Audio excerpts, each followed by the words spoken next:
Hey everyone, it's probably going to be a little awfully bright. I'm probably going to have to turn this down. There we go, because I do have a light to my left for my phone because I am doing 2 live streams today because I just don't trust the whole computer thing. So I won't even pretend that I trust it. Okay, so hold on 1 second. Give me a moment here. Not sure why it's not.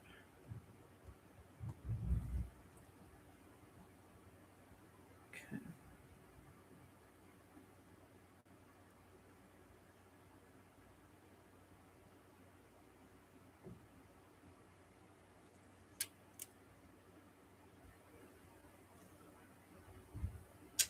One second. Just in case the whole computer thing, accident. Here we go. I just want to make sure. I probably might just honestly leave my phone in a corner somewhere instead of fooling around with this thing because I'm not wasting time tonight. So let's see if it does it. Let's see if it turns. So I'm on another live, guys, just so you see. Okay. I'm not really worrying about if anybody's going to show up in that one right now because you guys are going to get the first questions to ask about what I'm going to mention. You guys are going to be getting, we'll make this public later, but we want these asshats to keep guessing because, oh, but by the way, they did subscribe. I did pick up on one person that subscribed. And if I'm not mistaken, it's Crabtree. They're sending him to do their dirty work. So that's okay. I'll just leave it as this. It is what it is. If it sounds echoey or anything, let me know because I am not wasting a moment's tonight.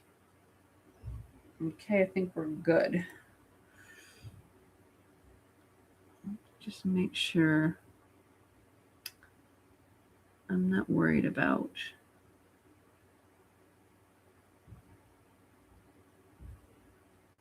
So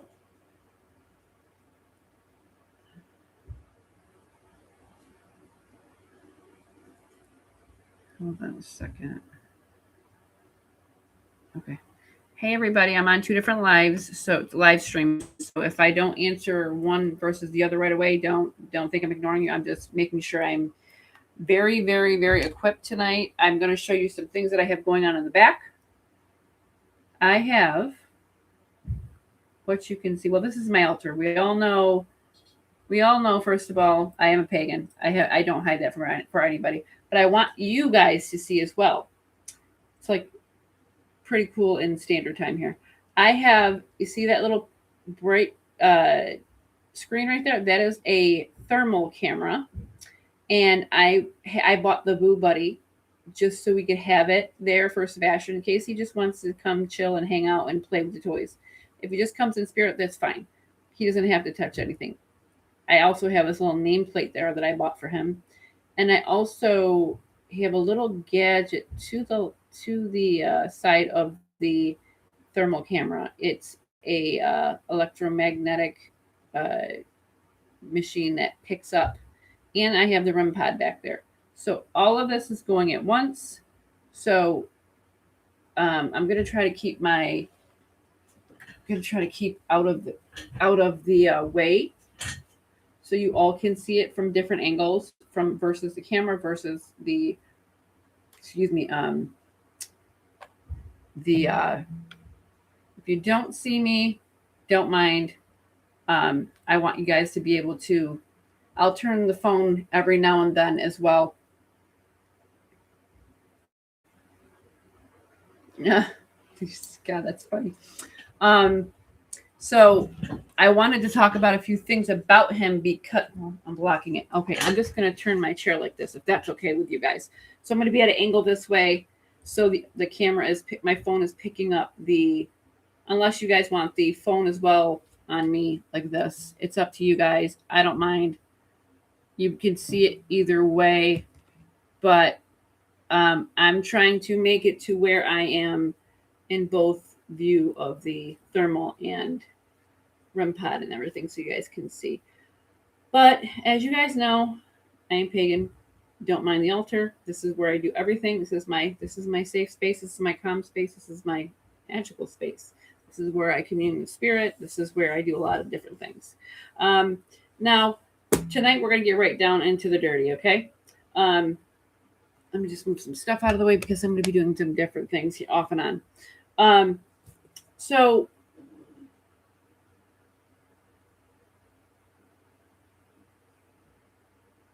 I'm just reading some of your comments quick. Sorry. Crabtree did come up tonight, and I'm going to tell you what I got. Maybe you guys can verify what this is. This is only our members live tonight, so I won't post this up for public until probably a day or so. So you guys are going to get the first actual in real time questions to ask, anything ahead, anything that comes through. Like I said, they did subscribe to the members live, one in particular. But I do want to make up some call outs tonight.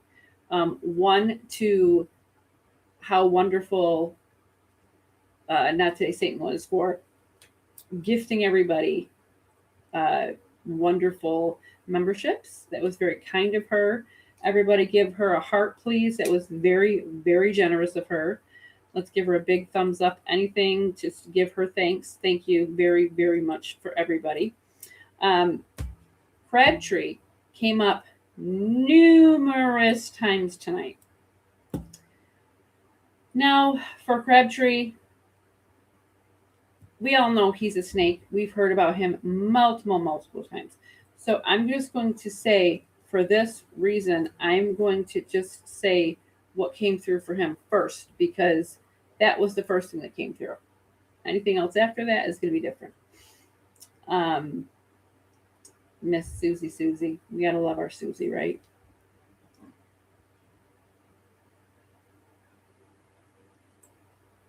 I was hoping that you guys could see that thermal camera back there change color.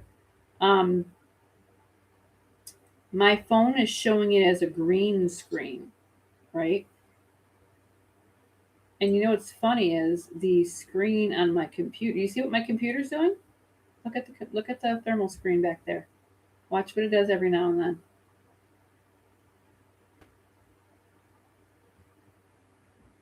No, it's not going to do it because I pointed it out. See that, guys? Did everyone see that prior to what I was saying?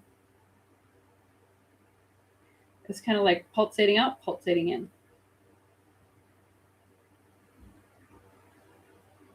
Oh, yeah. So Crabtree, for whatever reason, came up 3 times before I got on the live. I usually do my, grounding, centering, my energy, protection. I speak with my guides, guardians, angels, ancestors, gatekeepers, and protectors. That is my whole team that I work with constantly. They are my other half of my soul. I work with them every single day. That is like the second. That is the second team that I work with every single day, next to my family. So outside of my family, they are the top-notch tier of energies that I work with. I'm not paying attention to it. So if it happens, you guys just keep an eye on it for me, okay? But Spirit and my team, I work with them specifically every single day. This is not something that I don't go a day without. They are very, very, very in tune with me. They have been since I was a child. So it's like having my own little circle of protection around me, my little ball of white energy around me, and then I have them walking around my circle as well. Crabtree came up 3 times. Punch, soul, grab, pay, give, 1. Whatever that focuses on for him, I'm not sure just yet what that means. I'm sure you all do, because we know who he is in this whole scenario. We know what kind of a snake he is, and we know that he is more or less scheming and trying to more or less help the Proudfoot family in any way that he can. But for, I have to ask this. Now I know the name that I'm going to put out there is an actor, okay? So this to me has to be a person, but I also think it's being mentioned for a reason. I have a Tucker. Chris Tucker. What flickered? The the screen back there flickered.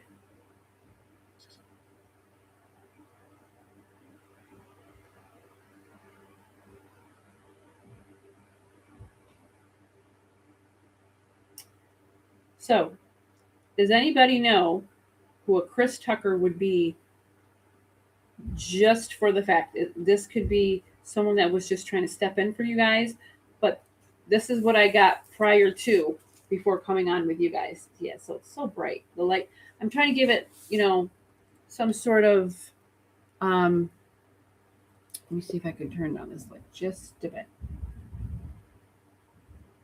Let's see, let's give it a, is that light better? It's a little dimmer.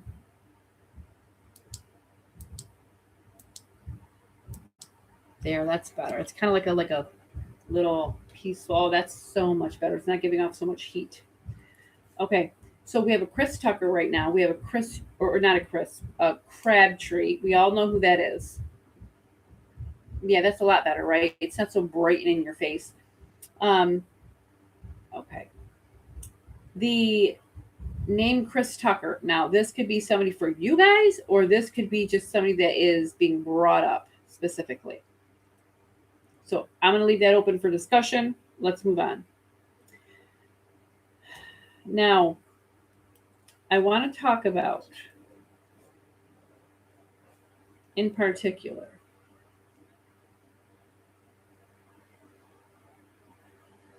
I found Chris Tucker, owner of Kiki's Breakfast Cafe, Indian Lake Boulevard. Now, where is that located?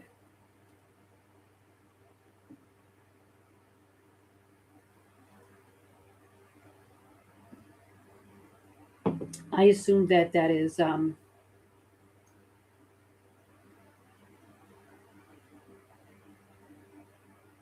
Nashville. Okay, okay.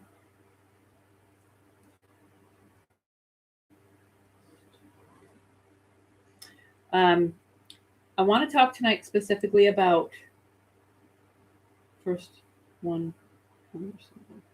I want to talk tonight about Chris Carr. Now, how many of you know who Chris Carr is in this case, in Sebastian's case?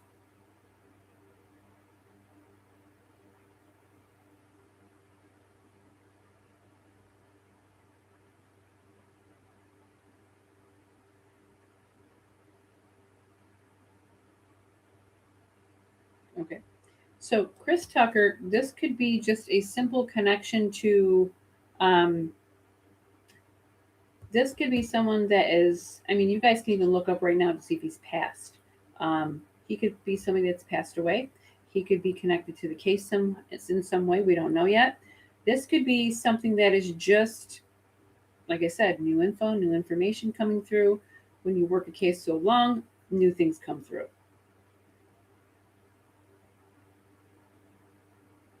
Yeah.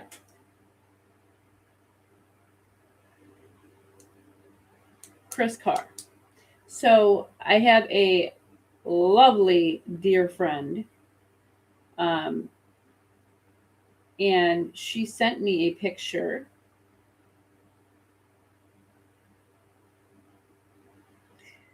Um, Kylie Scanlon says, "Oh wait, Chris Tucker, Clarksville, charged with assault on pregnant wife, and this was 4 years ago." Okay, so maybe there's a connection to something in this case. We don't know who's who with that just yet. Let's get back to Chris Carr, because I'm trying to stay on point here and not digress at because I want to just be on point. Period. Chris Carr, um, I had a dear friend send, guys, you guys know that I work through pictures only. I try not to work with names because I feel like that just gives off too much. You could give me a first name and a picture, or you could just give me a picture with no name. What comes through will come through. If something doesn't, it doesn't. I don't fret over anything. My gift works in various ways, so I try not to worry about anything too much. Yes, I'm aware where he works. I figured that all out yesterday. Uh, with, like I said, somebody that sent me the picture. I'm not going to give the name unless she says it's okay.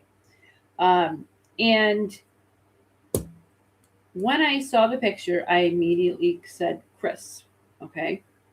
And then this is why I'm bringing this up tonight, because we have been looking for Paul for the longest time, right? Chris and Paul, Chris and Paul. Now,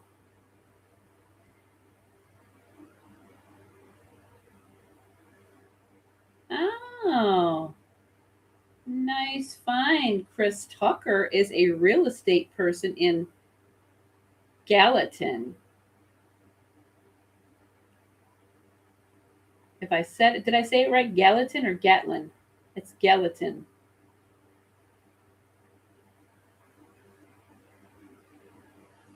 So, Miss Tammy, we got to try to figure out tonight if we can get any information from Sebastian about. Yes, it is the same person.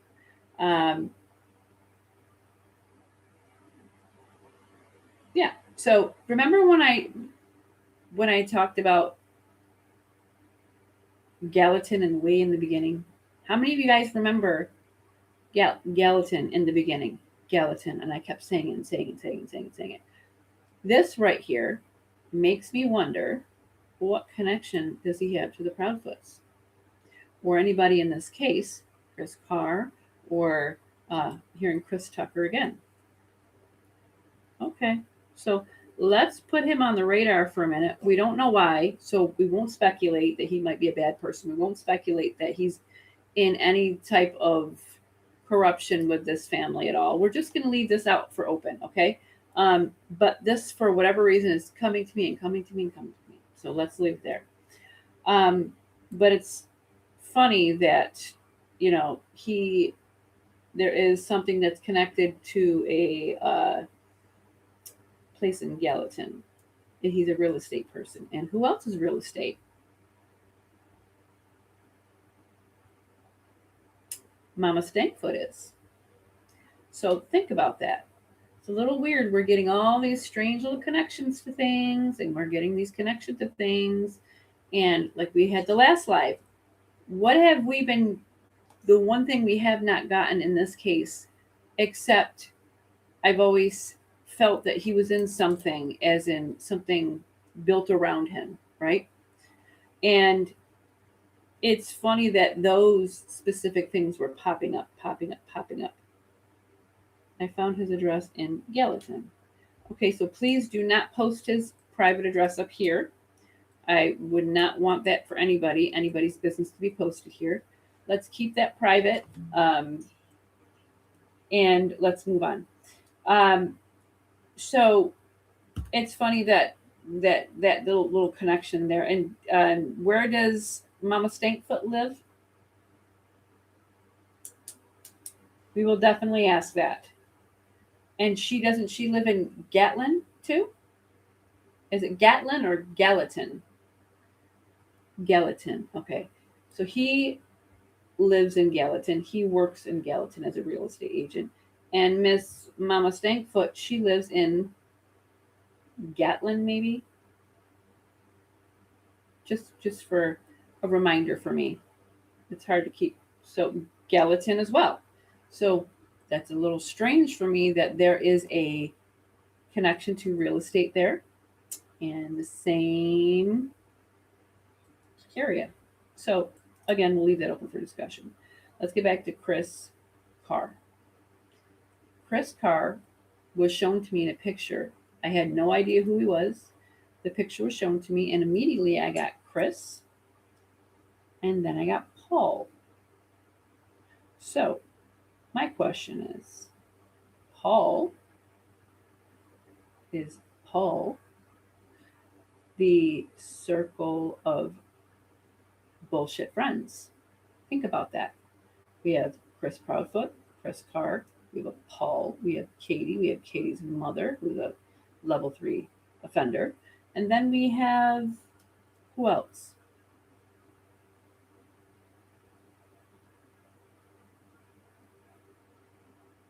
Catherine, I can see your message, honey. I'm also not looking at the screen like that, though, honey. I'm just looking at the very bottom ones right now so I can keep on task. Um, and my question is for tonight for Sebastian. The man that lived behind the Proudfoots, his name is Chris Carr. And I pulled the name Paul from the picture. So same area. Let's leave it at that then. So let's just maybe connect that as maybe a connection there. Stinkfoot. Someone's being funny. Who's Will? Somebody by the name of Will is being funny. Stankfoot. No negative energy can cross my space. No negative energy can be in my space.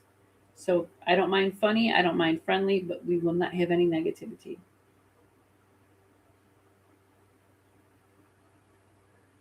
I do. I do have the two lives going at once for a reason. Because once we get into Sebastian too much, my computer goes haywire. So I have, like I told everybody in the beginning, I won't be looking at the messages right away on my phone, but I will get back to anybody that's on there because I want to have a backup just in case the computer goes strange again, like it always does during a Sebastian live, okay? Miss Moon Dust is in the house. Cool Molly. Now, my question is, we're going to go back to the cameras for a minute, okay?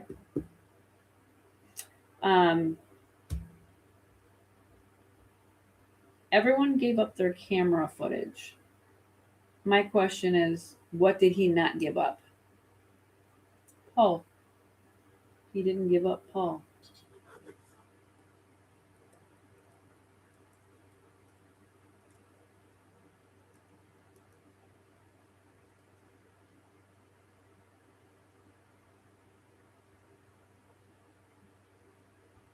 It doesn't matter which one you're on, honey. Either one, I will get back to either way. I will get back to you, sweetie. Whatever live I'm on, I just wanted to have a backup plan tonight because everything always goes wrong when we're always having a live for poor sweet Sebastian on my computer anyway, which is odd. Right, Paul. Right away. You see that, Tammy? We hit something on the knot, right on the dotted line right there. So when we talk about Chris Carr, I want to be very, very specific. We're talking about Chris Carr. So when we reference spirit, I want you to reference Chris Carr, or you can say Chris C or Chris P. So I know which one you're referencing, or you can show me a picture of them in my head, okay? Whatever's easier for you to do. This way we can do this and not get facts confused, okay?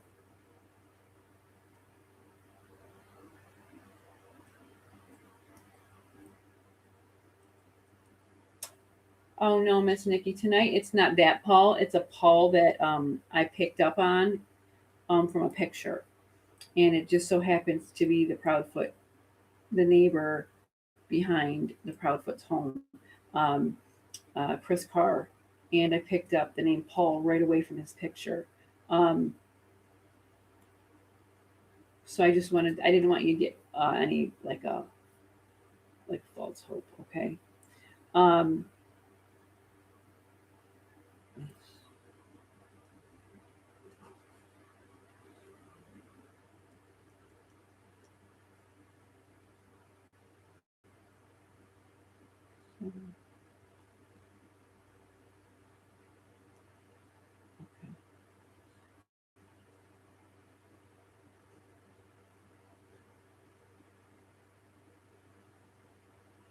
Okay.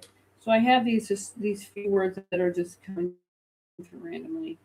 Um, Sometimes I call it like ethereal drunk, like as in just stuff like siphoning through into my psyche. But this to me goes right to the case. Miss, as in maybe missed, not as in I miss you, but as I missed something. The word Chris, Will. Now, is Will? I think Will is a name. It is not. It's a person's name. It's not like I have the will to go on. One, sever, and whole.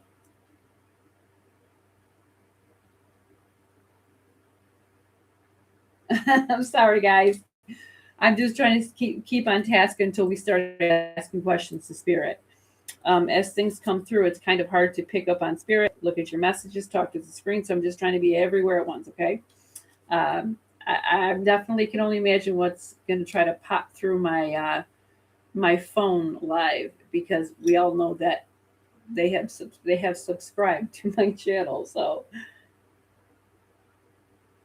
which Chris though in that list? Right, Tammy.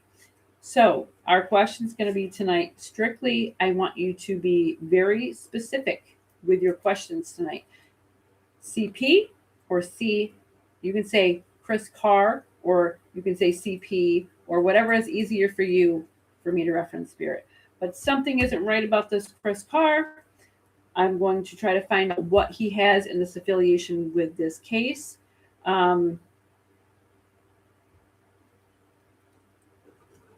I get like a circle when I ask that question, not randomly to spirit, but just as in general questioning. I got circle, so it's all in a circle. So to me, that's like a form of saying um, everybody's everybody is within the circle. Everybody is in on it together, so to speak.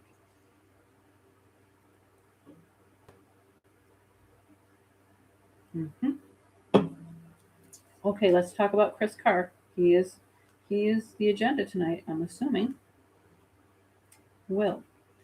Okay, that's the second time that came up right after. So, can you guys see how we have Will, Paul, then we have Carr, Will, and Chris Carr, and Will again. So, um, I want to get down into some questions and see what Spirit has.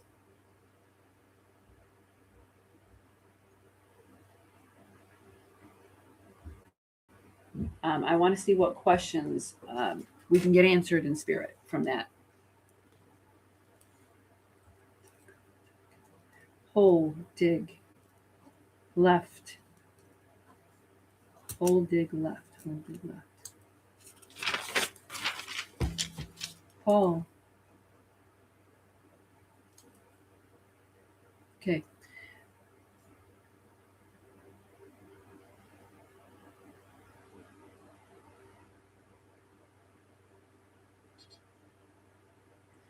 And I want to. Do you guys remember? Do you guys remember how I spoke about? Let me see if I can dim this just even a little bit more. Ooh, that's better. Ooh, I like that. You guys can see that back much better. Okay, cool. So you guys remember when I was talking about how I felt like it had to do with military, police, and their group is connected together.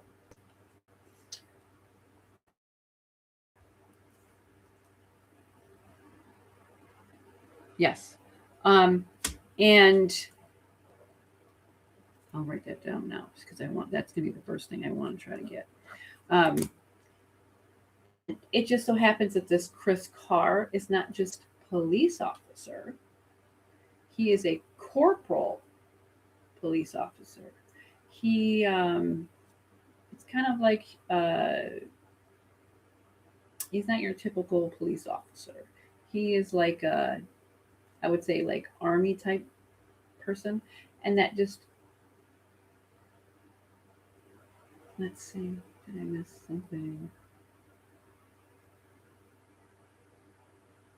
Oh, so he's not just your round of the mill police officer. He's also corporal officer. He's if I'm not mistaken, it was Tammy can help me out there. Uh, she knows. I'm Tammy. I'm wondering because Will came up several times just underneath Chris Carr's name.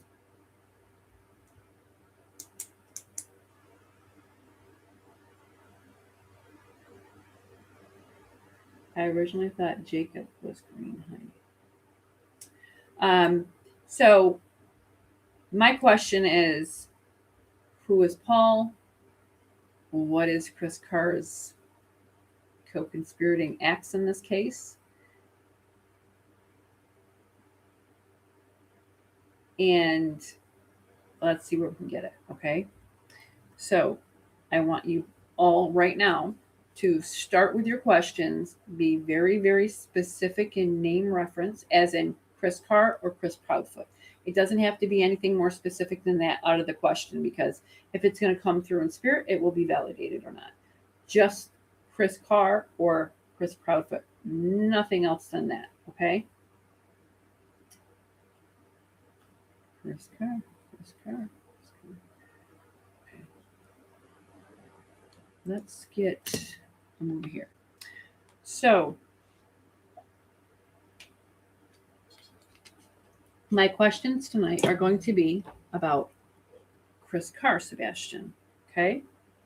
If Sebastian can have help answering these questions, if they're able, you may help Sebastian with like perfect love and perfect trust. We don't want anyone stepping in that is not going to help Sebastian tonight.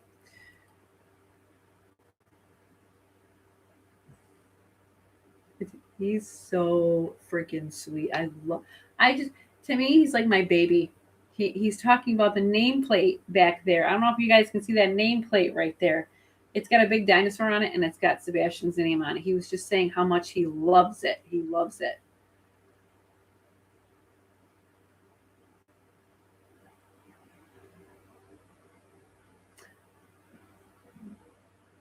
Sebastian, do you know who Chris Carr is? Not Chris Proudfoot, not Mom's husband. The man behind Mom's house. Do you know who he is?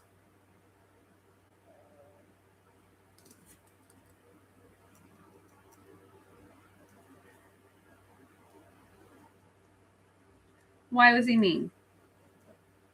As in, what you are you saying he was mean to you at one point, or you don't know what I mean? I want to ask those specific questions to you so I don't misinterpret what you're saying.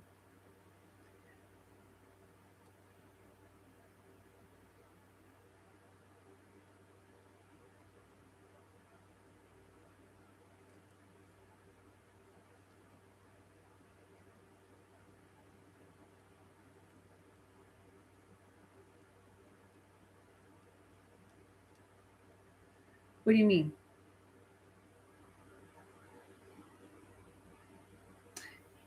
Sebastian's saying, um, Chris Carr, mean.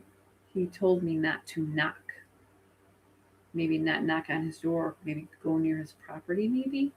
Or I'm not sure if the area is fenced in behind their backyard to his property line, or but he's talking about he told me not to knock. I'm going to assume knocking on the door or in some way.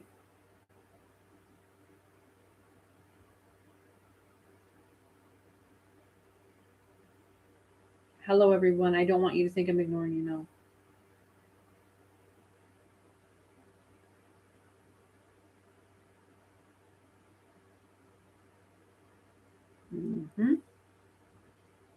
Okay.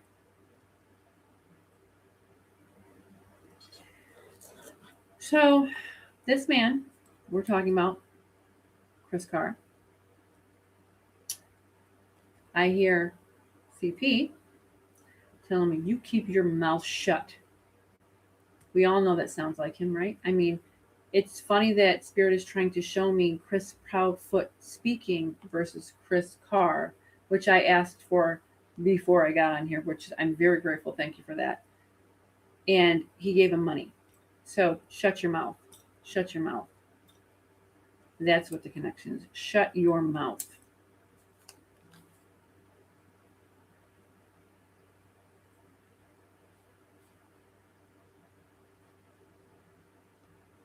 He wasn't too willing to show police proof of his surrounding home, was he? What did he leave out? I'm assuming he left things out of his camera view or his camera system, or he didn't give the full. Um, he didn't give the full. Oh yes, clear as day. Shut your mouth. And it was arrogant. Yes, ma'am.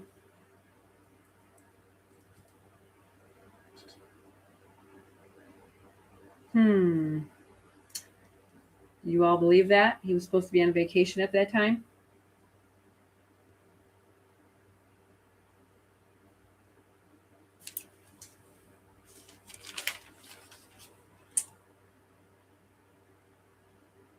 Miss, Chris, will, one, sever, whole. At one point, I have whole, dig, left, forest. I knock into my tabs. Okay.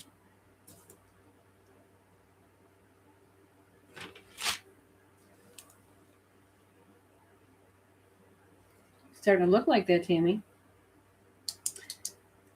Okay. Now we know there is a connection there. Okay. I think I'm off flying my leg. Ooh, my back window's open over there.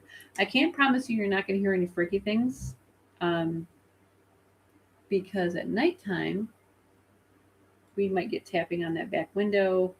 Uh, what was Chris Carter's relation? So,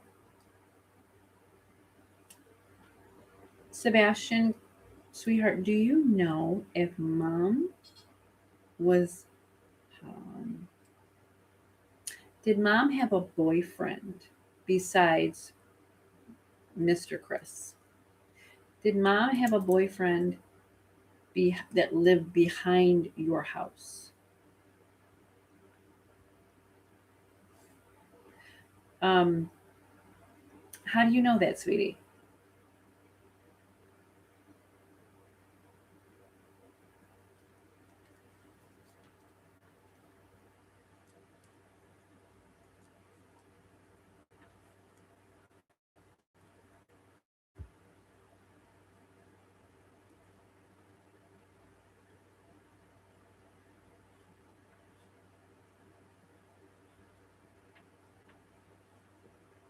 Okay.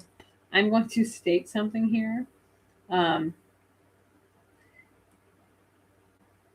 he, no, they were not boyfriend and girlfriend, but they were having relations together. I'm going to put it that way, because he put it in a whole different kind of way. As someone his age group would say, um, he kind of made it like sound like a sleepover with him, which makes sense of his uh, the way he would reference it as a person. Yeah, yeah. Um, he lied, told police he wasn't there. Yeah, Tammy. It wasn't a relationship. It was more of a, um,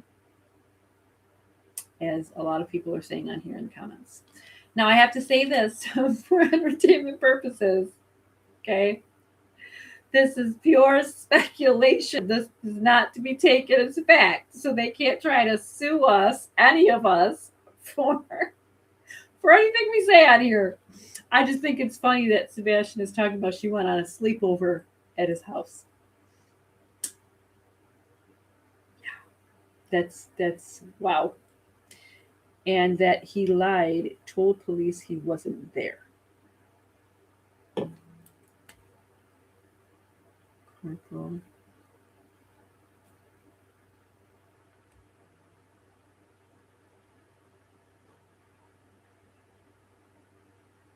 That's next.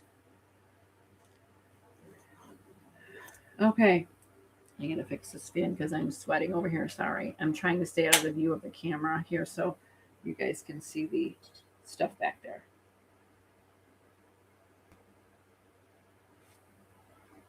Okay, now did you see that?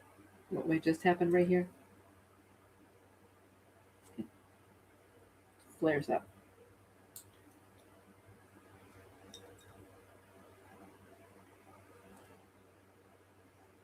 Sebastian,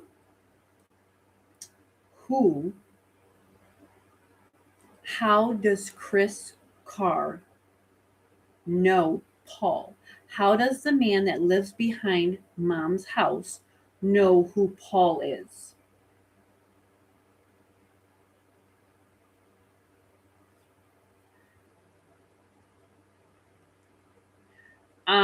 This is a reference to me. This would be a reference to. I think. I think. What would you take that as? Right, man the brave. Man the brave. I'm assuming that's military.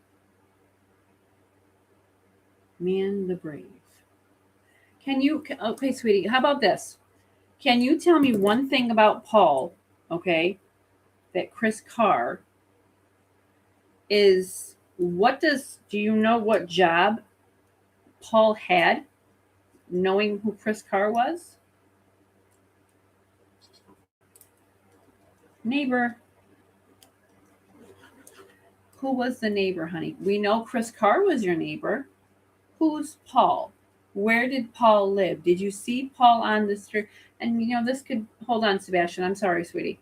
This is probably why Paul, we couldn't get an answer about Paul because we were referencing it in a way about where Chris Proudfoot knows him. They helped out, but maybe the direct link was strictly from that area and it just came around full circle.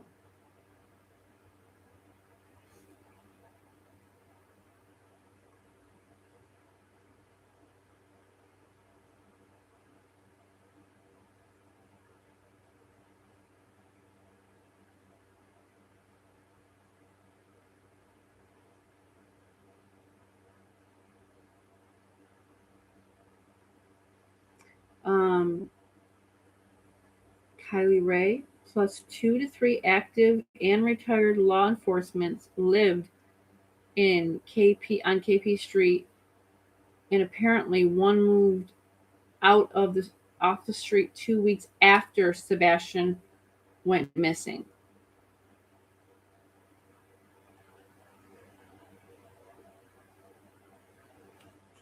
See, I didn't get that, so I'm not going to state that that's what that is.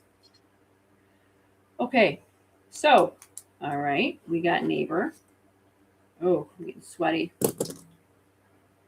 All right, Sebastian, I'm sorry to have, I don't want to say cut you off, sweetie, but interrupted our conversation. So, when you say Chris Carr is a neighbor, or are we saying Paul was the neighbor?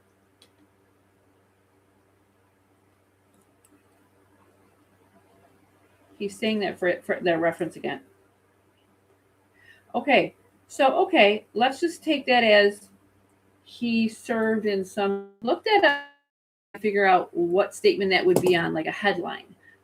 Men the brave or man the brave, or it might be just how Sebastian is referencing it. You see how it doesn't kind of make. I'm not going to say it out loud because I feel like it'd be very rude.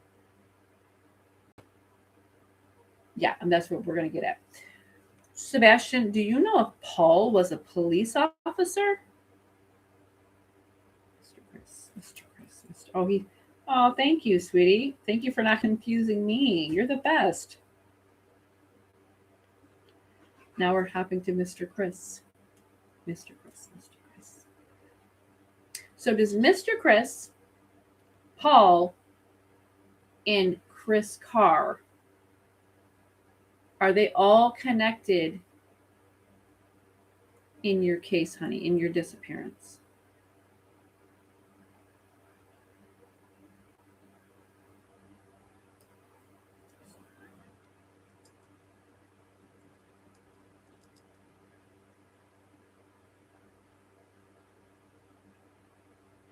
Can you repeat that? Because I feel like I just almost messed up on how to repeat that. Chris lied. I got that. Chris gathered, you said evidence, and took it away. Which Chris took and gathered the evidence and took it away? Car. Okay. Now, what about Paul? I want to get to Paul because we can't figure out who Paul is and we want to make sure we know who Paul is, okay? Sebastian, can you give me a last name of Paul, where he may have worked?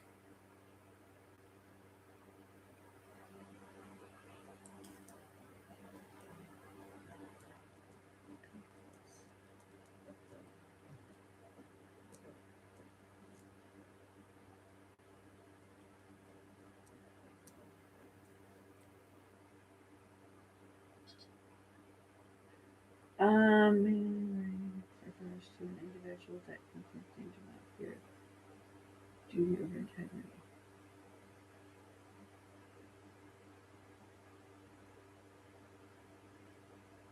So I'm just going to say this, okay?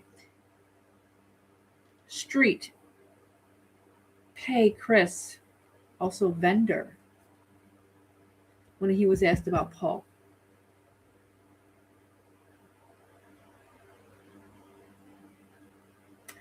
Sebastian, can you tell me Paul's last name?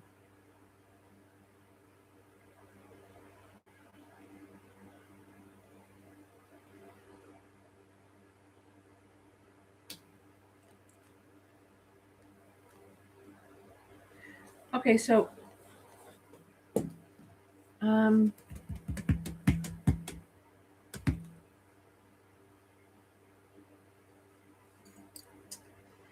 okay, so I'm gonna message Timmy after this live because remember Chris Tucker we just mentioned? Okay, so when I asked what Paul's last name was, he said Chris Tucker. Chris Tucker. So is that somebody that is this why we're bringing up Chris Tucker way in the beginning? Because Paul has a connection to Chris Tucker. I wonder if we can look right now and find a Paul that's connected to Chris Tucker. Get to work, people. We got this. And if you're watching Staying Put, I haven't gotten the fact that you were watching tonight because Spirit lets me know automatically, and I don't have that yet. So if you're watching this tonight and you're just not commenting, TikTok motherfucker, we're coming.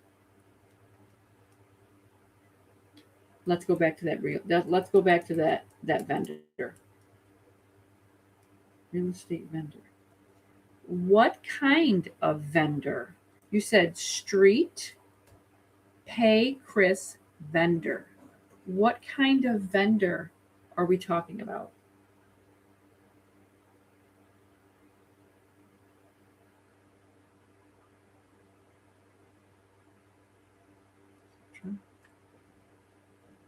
Okay.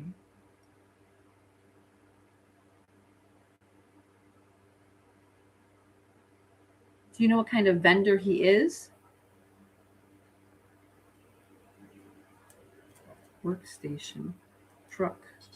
Workstation, truck.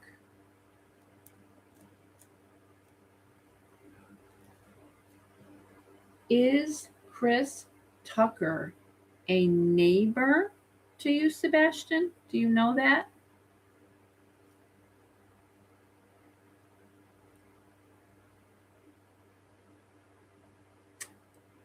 Okay, so what? Okay, good, Catherine.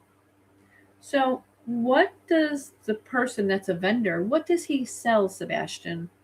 Because you showed me a truck. I gotta stop writing so sloppy and fast because some of my stuff is hard to read. I'm sorry. Truck. Okay. What things does this vendor person sell? Can you tell me like what type of things that he sells? It could be anything that you want to reference to me that he sells. What does he sell?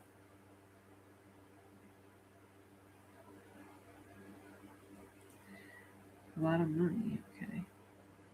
There's a lot of money in this, and it's really disturbing. My question is, where's all this money coming from?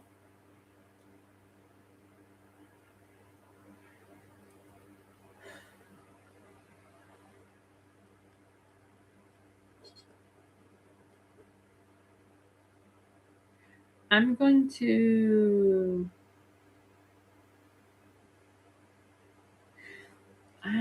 sweetie, that wouldn't be a money vendor.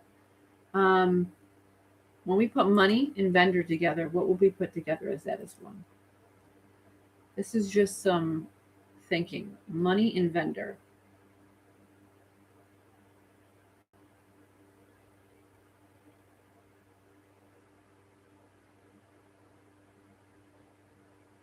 Facebook says it was a fellow camper that loaned CP his car that night.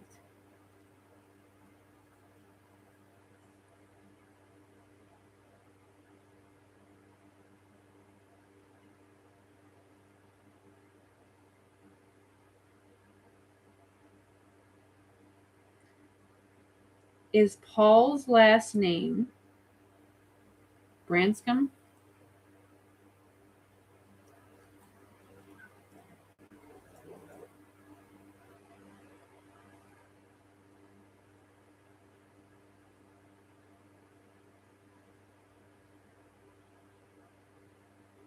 Some, um, okay.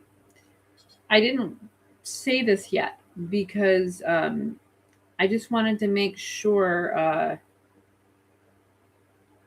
I just want to make sure if it's referenced to me one more time in spirit, I will let you guys know what this means. But right now, I don't want to put that implication out there just yet. Okay.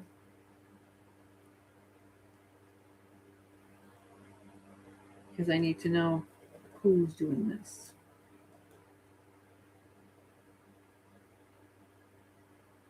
So when we talk about Paul, Sebastian, let's go back to Paul, okay?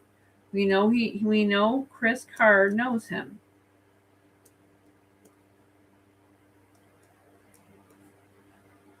And we know Mr. Chris. Let's verify this again. How does Mr. Chris know Paul? Okay, guys, we're going to. He's known as a vendor. Okay, so when we talk about vendor, I just want to be clear on something before I state it because that's a big deal. Um, so what kind of vendor is Mr. Paul? We can call him Mr. Paul if you'd like. What kind of vendor is Mr. Paul? What does he sell?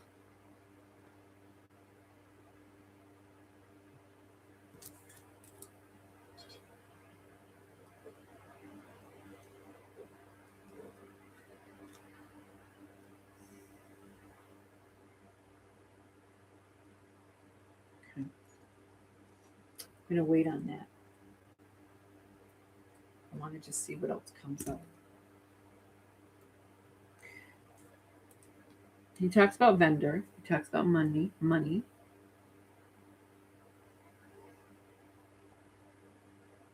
the letter L. So I asked him what was Paul's last name, and um, he stated the letter L, the letter L, the letter L.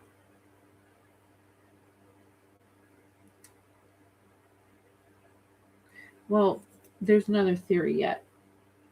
I just need to see if I hear it again. I've already written it down once. I need to hear it more than once in order for me to say this kind of thing here. Um, when I said what kind of vendor, we have the word whole. So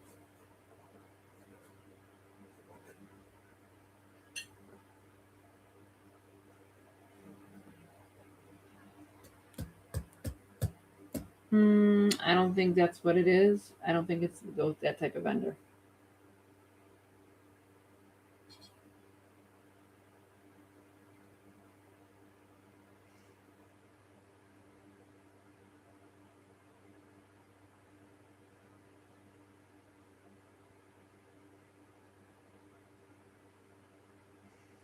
Sebastian, let's go back to Mr. Andy, or Jesus, Mr. Andy.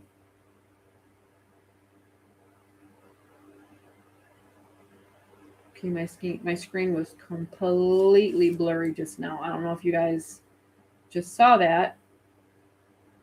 It was completely blurry on my computer. Completely blurry. Almost like there was a film over the screen. Okay. Okay. You guys saw it, and that's all I care about. It wasn't just something that, I wasn't sure.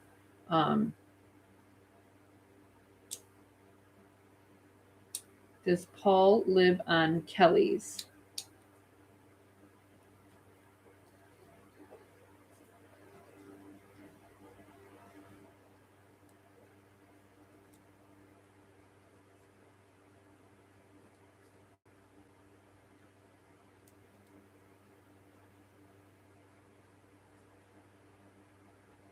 So when we talked about asking for Mr. Paul's last name, you said the letter L, okay? Can you give me a last name for Mr. Paul?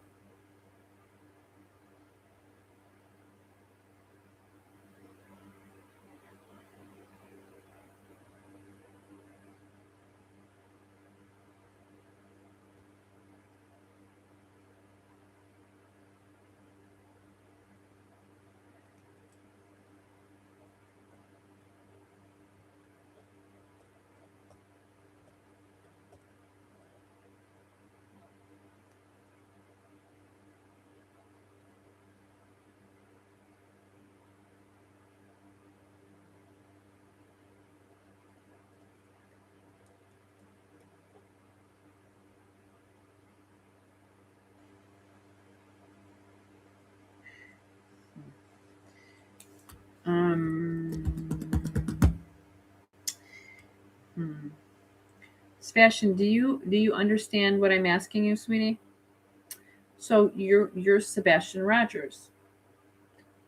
Everybody has a first name and a last name. What would be his last name? Mr. Paul's last name.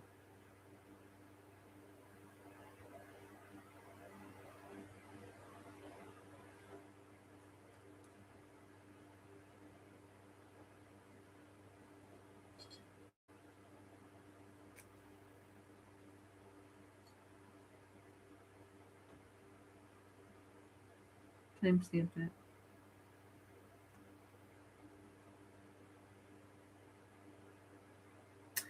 I'm just gonna, because he hasn't really given me.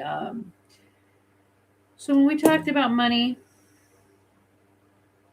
I got the word laundering, and then I got the letter L when I asked Sebastian what his last name was, and L again.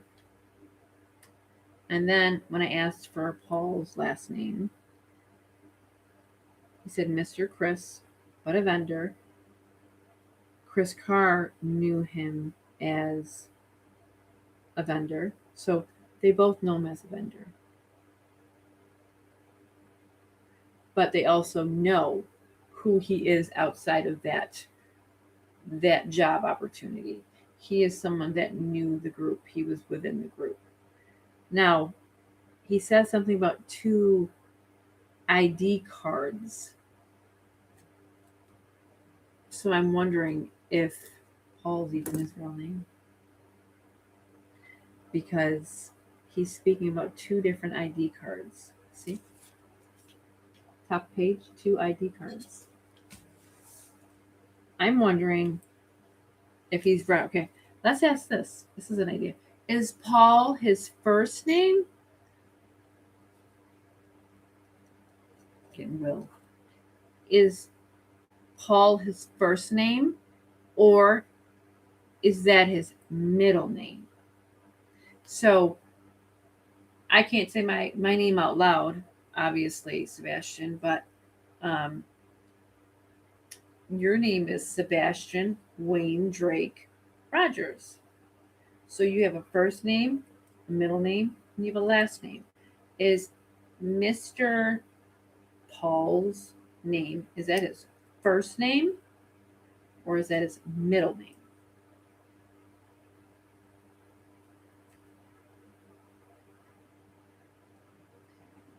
Um, you're referencing Andy Y. Okay.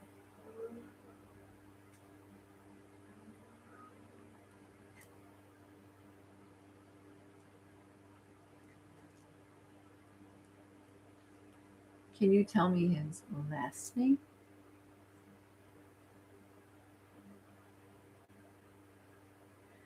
Can you repeat that one more time?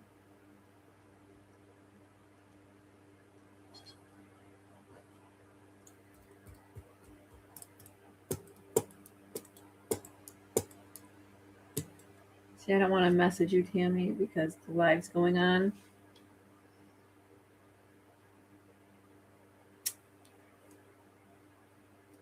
I have Andrew, Paul, then also like Gibbons or Givens.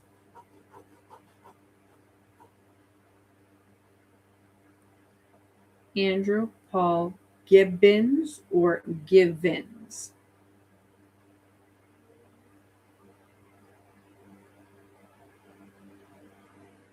Major Paul L.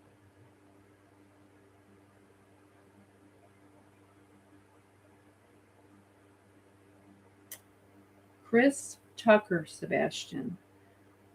How is he? How is Chris Tucker? Is Chris Tucker? Let me put it this way before I even make any speculations. Yep, Gallatin. Okay.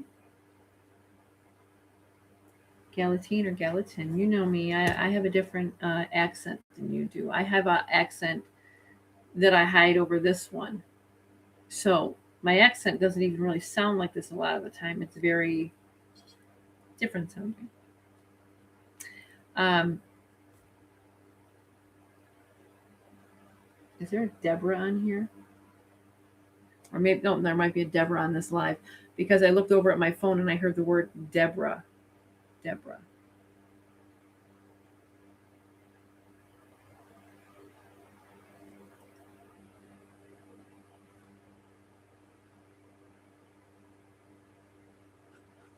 Okay. Um,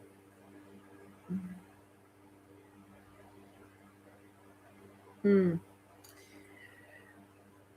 Sebastian, when you said the name Andrew, Paul, Gibbons, or Givens, which one were you trying to tell me?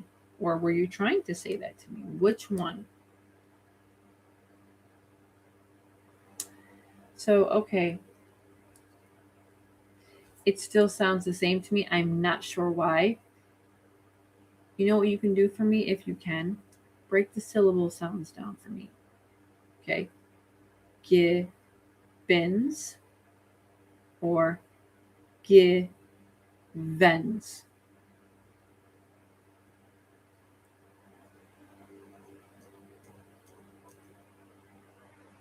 Givens.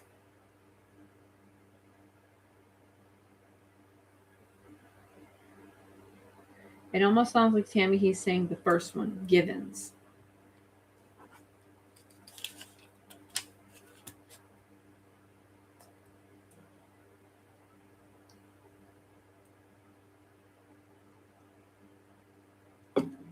What does Chris Tucker have to do with the case in itself? Does he know Mr. Chris? Does he know Mr. Carr? I think you can. I think he's validated this already for me.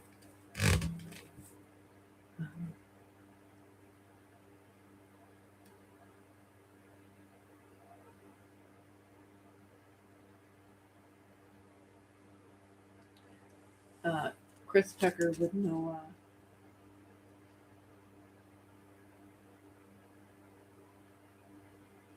Keeps referencing Chris Carr.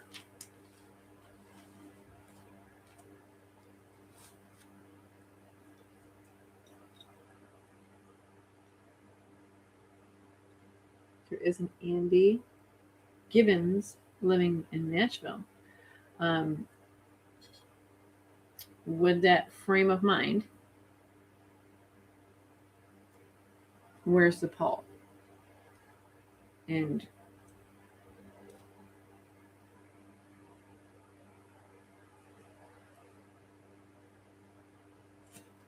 that's my question.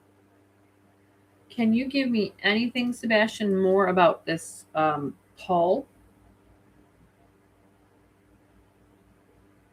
Or his first name again and his middle name again so we don't get it confused? Okay. Is it Andrew? Can you just reference for me again, just so in case we misspoke, in case we, have to go back and um, go back to all of this. Is it Andrew?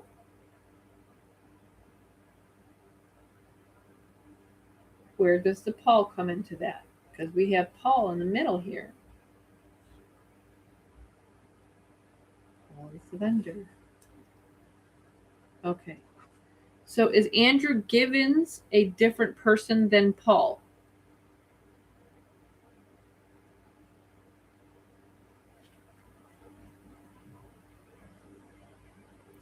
That's what we're talking. Oh, gotcha, sweetie. All right, I'm kind of confused. So, are you saying that this person has two names, as in,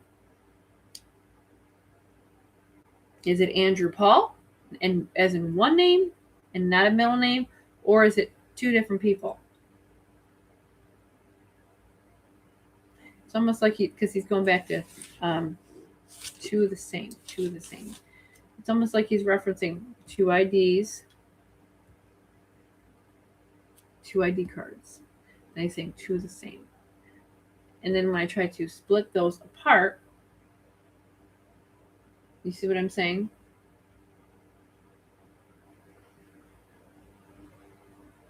Vendor means construction license holder.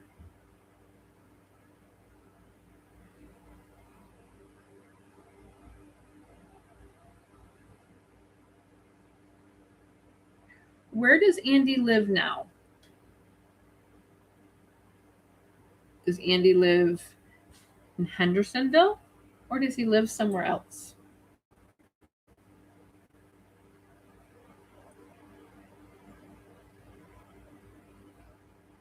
Let me put it this way, because I mean, I don't know why this came to mind. Is Paul alive?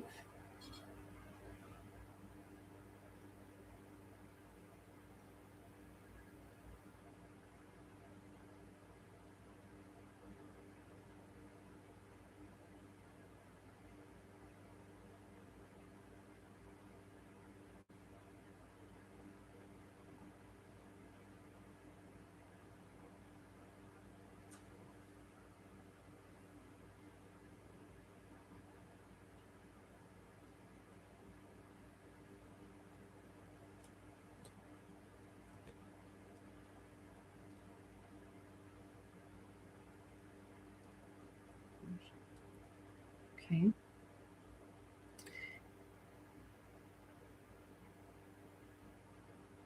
So if Paul has two names, right? What would Paul's real name be if it's not really Paul?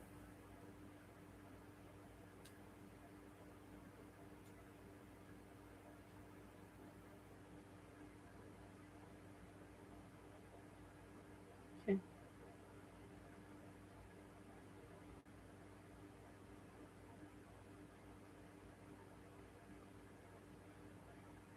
Is that what you're referencing, sweetie? Just it's really one name, it's not a middle name, and I'm just referencing it wrong.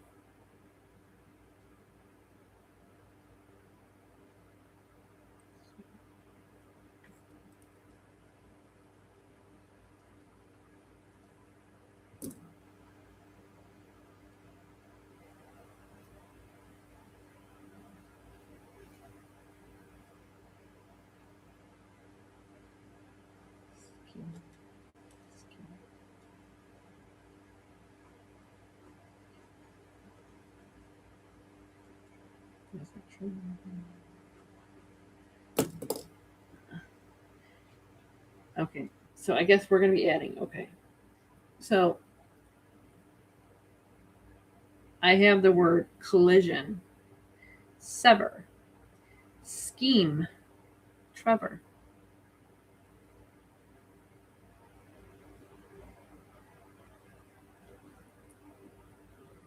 And this Carr gentleman, this Chris Carr, he is involved in a major lawsuit. It's public record. Go look that up. And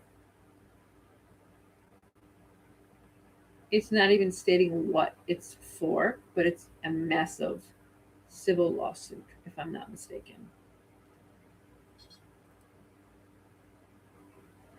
Civic Sever Scheme Trevor.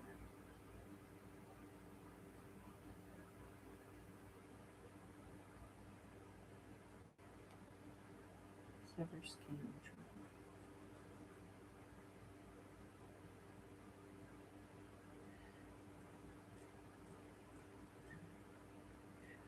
Is that the person, Sebastian, that I had pictures of in my phone, and he's like connected to like the DA timestamp?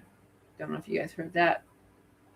It's like a tapping on my window. I told you we're going to hear tapping here. It might freak you out. Don't get scared. So, do you remember the Facebook that I found, and it had, yeah, I'm going to get back to that because I'm asking actually for that reason.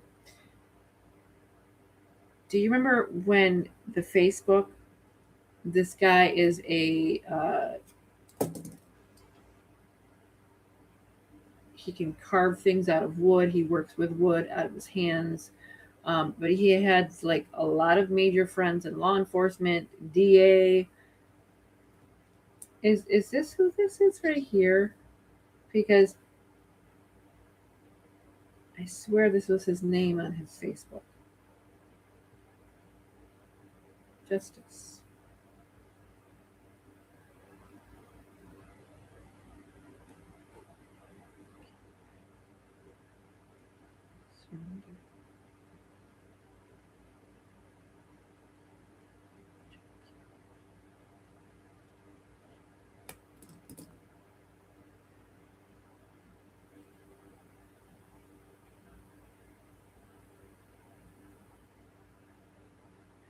Sebastian, did you have a neighbor by the name of Paul or Andrew? Andrew. Okay. Okay, we can we validate that please? Neighbor named Andrew. Hi Chase. Can we come? Sorry. Come here. Say hi to Chase.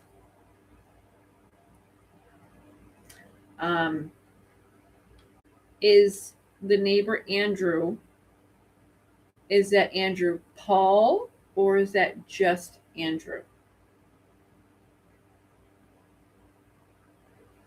Okay. We're referencing the three names again.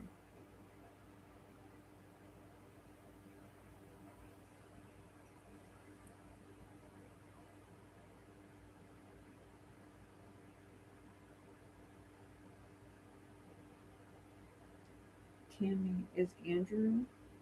Chris Carr's neighbor. Is it, Tammy, is that supposed to be on Kellen?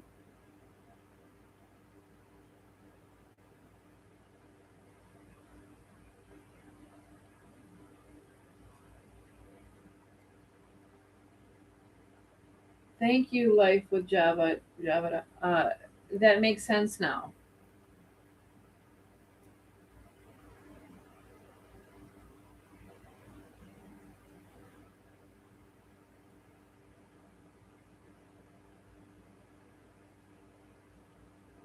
So we know Paul or Andrew is a vendor. Okay, so let's go back to Tammy's question. Sorry, my nose itches.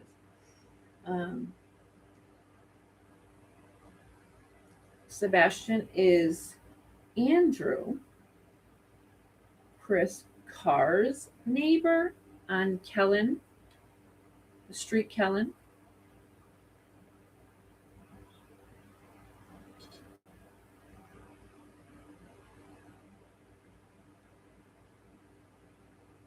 He says reverse.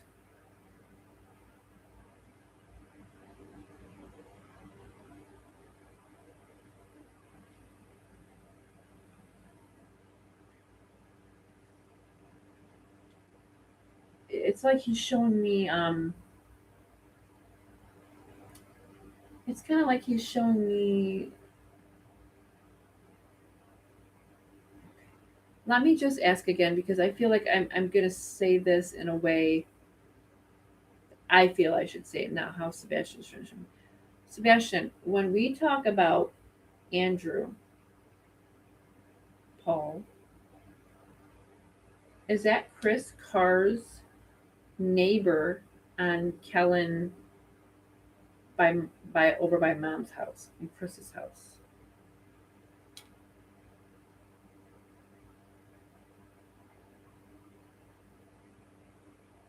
Chris Carr. It would be Chris Carr. It would be his. It would be somebody over there. Now, did he live there or was he visiting there?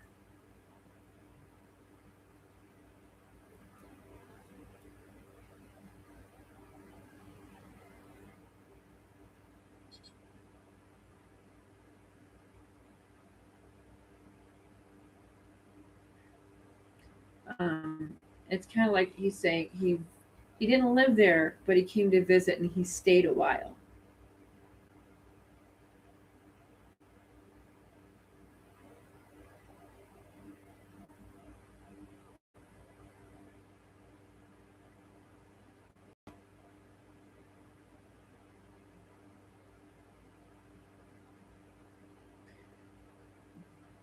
Sebastian, the night. Oh, okay. I'm supposed to bring that up. Let me look on the paper for it. Okay. Here you go, sweetie. Hold on a minute. I can't remember if I mentioned this. Oh, I did mention that, honey. Let's talk about the knock again. Yeah, we did mention that, sweetie. Do you want me to mention it again? What reference does it have for you?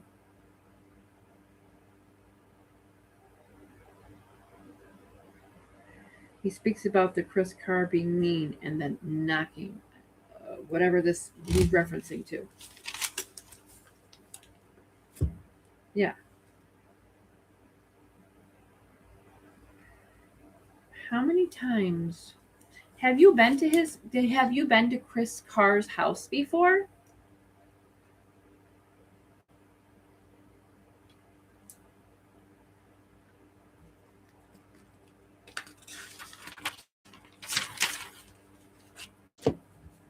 Mom has. But have you been there?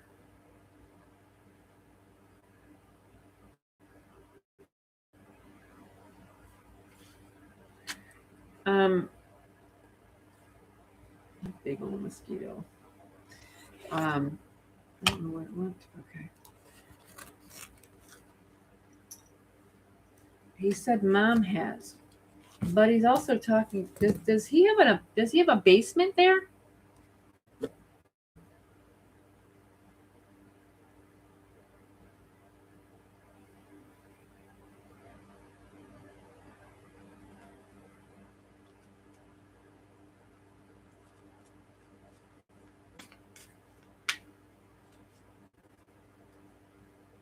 I'm not sure. Some houses don't have basements.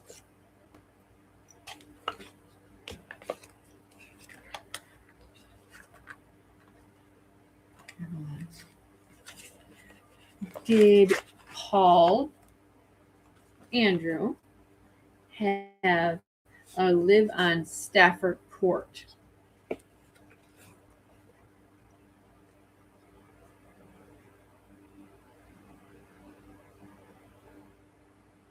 What does the number one mean? One person, or you couldn't find a basement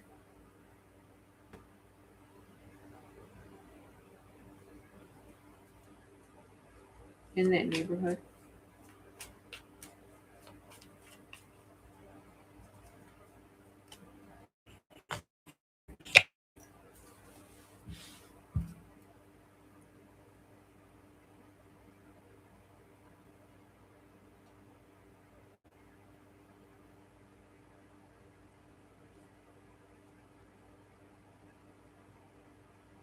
Seems no basement. So what do you mean by basement, Sebastian?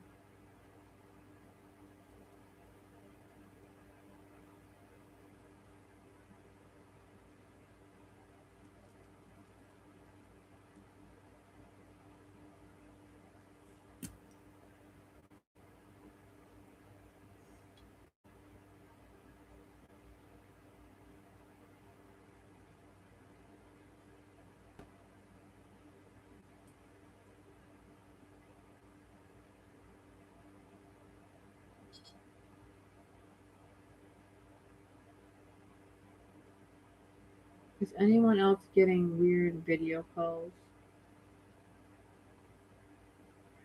Well, you would, Nikki, if it's Paul.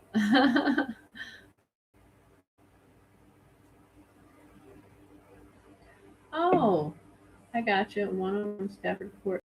Um,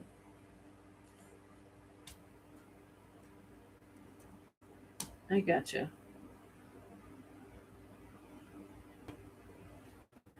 Who lives at 101 Stafford Court, guys?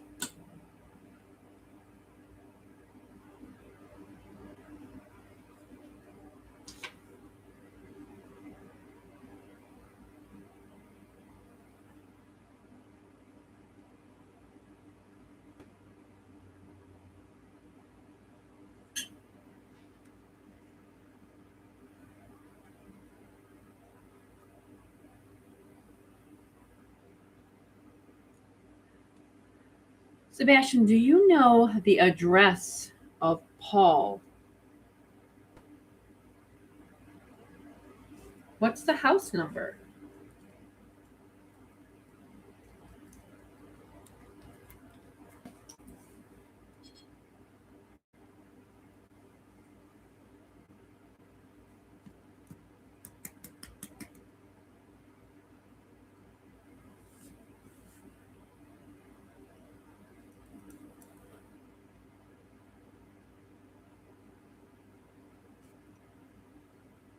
What's the house number? Do you know the house number?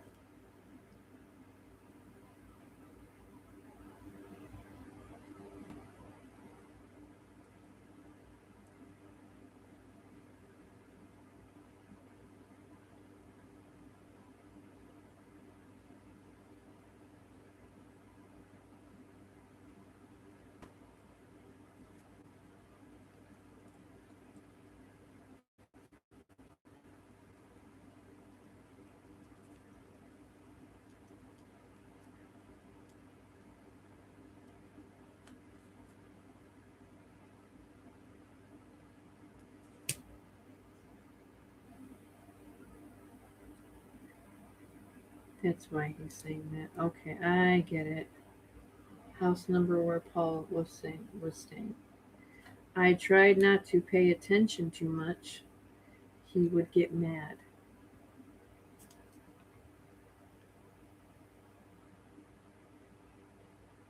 So clearly, they were doing things in front of Sebastian, and he didn't dare ask questions or even try to pay attention because he would have gotten mad.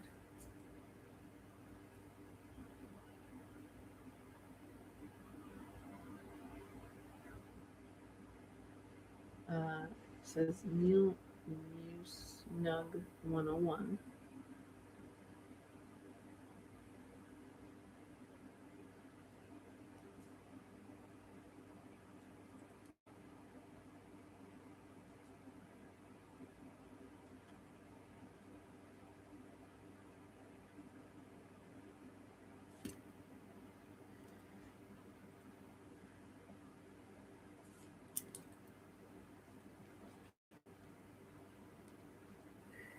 Where can we find, how about this one?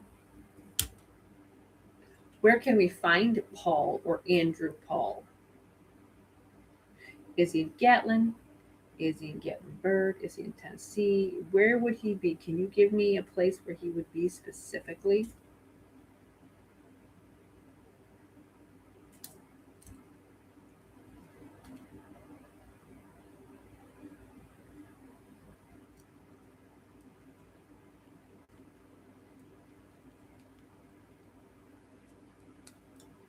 Okay. First, okay, this is a completely mixed message for me.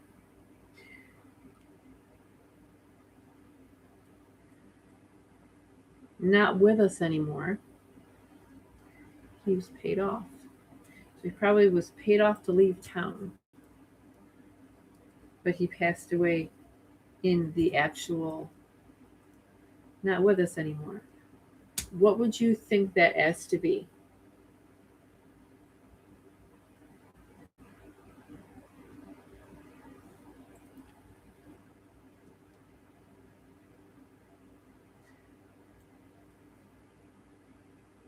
Sebastian, how many houses from Chris Carr's house was Paul or Andrew's?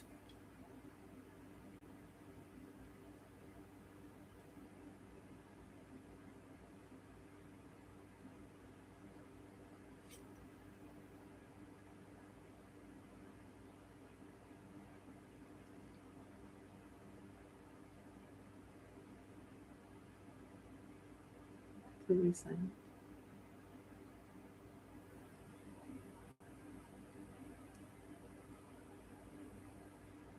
Hmm. I definitely feel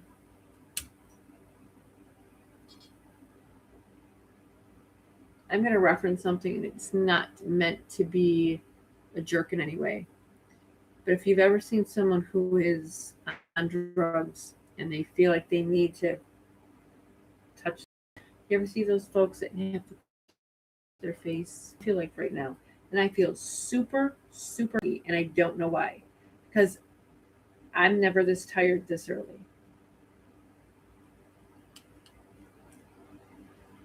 I'm assuming not with us anymore means paid off, but also took care of any loose ends.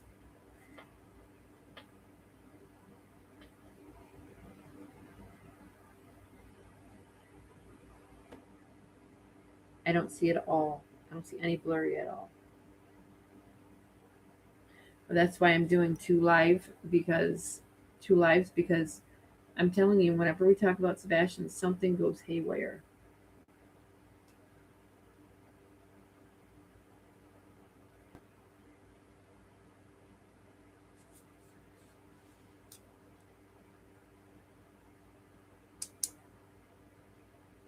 That's too bad.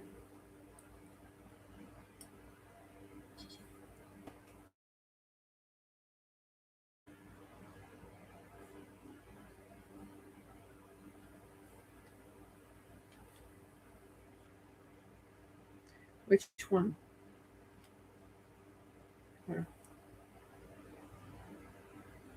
So I just heard Chris Carr wondered how did he pass?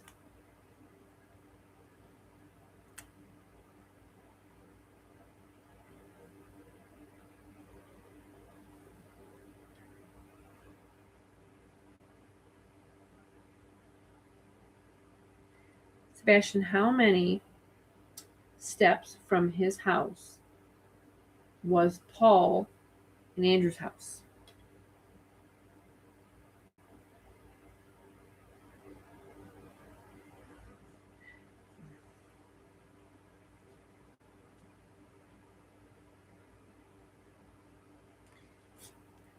It's like saying he was so spoiled and he would have to have his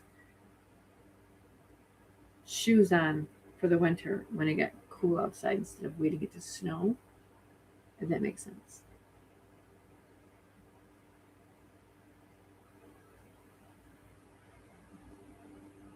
I thought Chris Carr was set off. Not sure what that means, Tammy.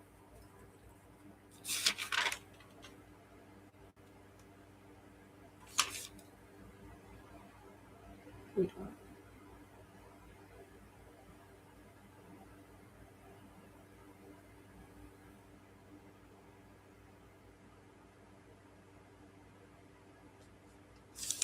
That's what I'm trying to say, Tammy. Remember we see the circle earlier in the beginning?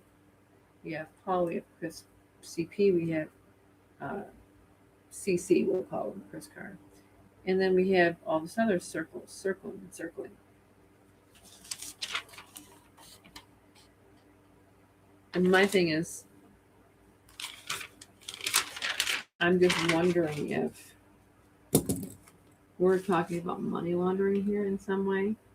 That's just pure speculation on my part for that specific reason because I heard money and then laundry at the end.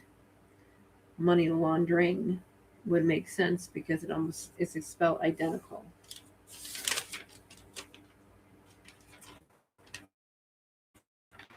Where was Sebastian when having this? Okay. Sebastian, when mom would go to Chris Carr's house, did she ever leave you alone in the house?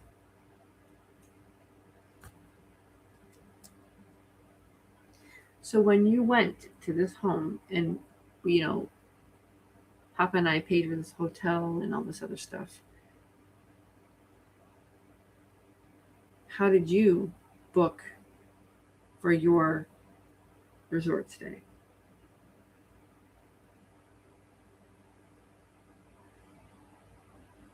Hmm.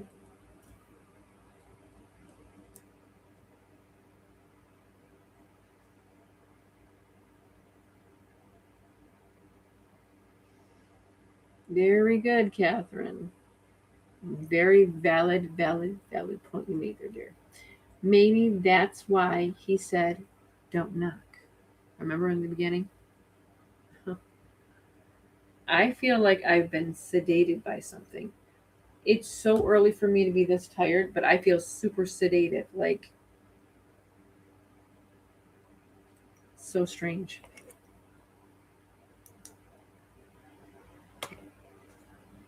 That's a little better.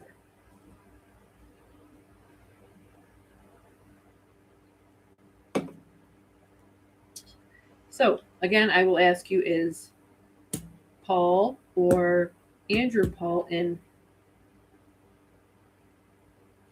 Hendersonville, is this person passed away?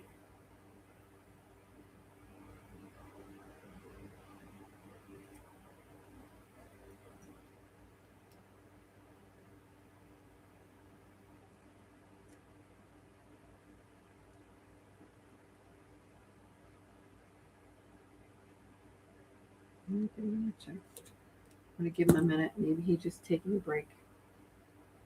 That's a very valid point. Maybe that's why he told him not to knock.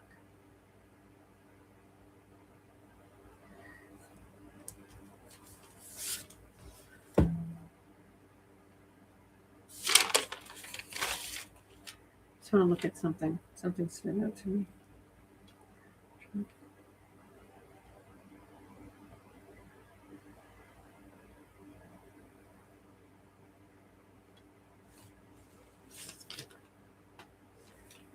It's right here.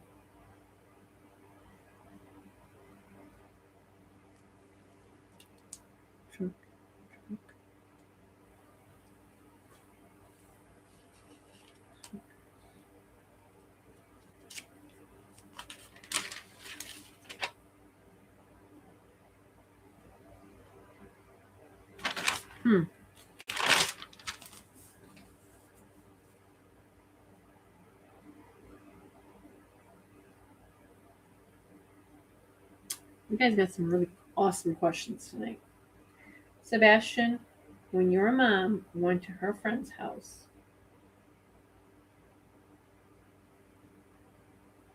how did she, Sebastian, when you went to her friend's house, did she give you something? Did she give you medicine that made you sleep?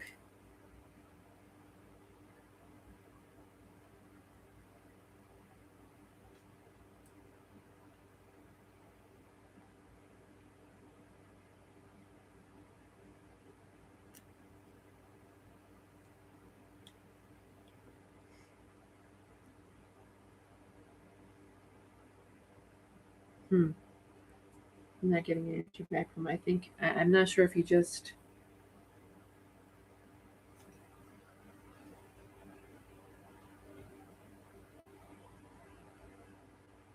Usually, when they do that, another spirit wants to step in. So I'm kind of trying to just observe for a minute.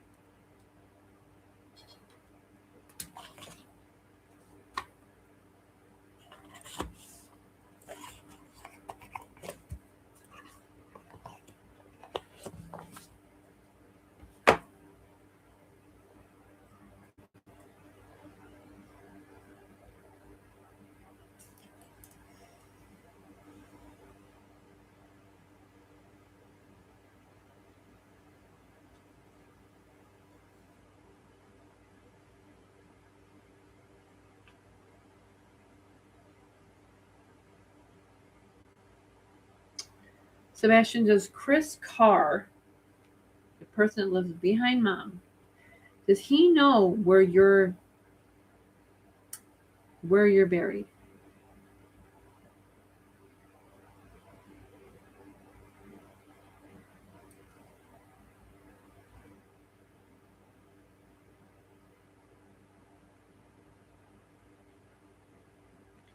I'm not getting an answer.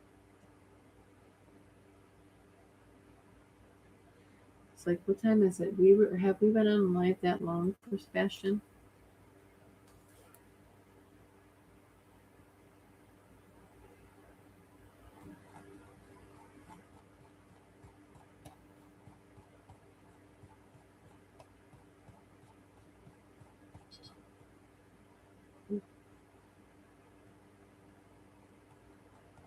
I didn't go into this time.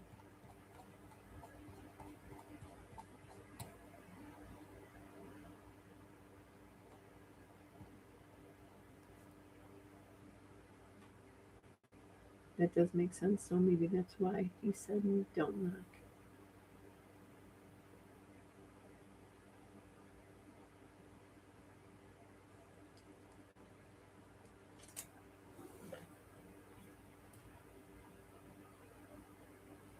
If he doesn't return, which is not usually like him, I'm not sure why.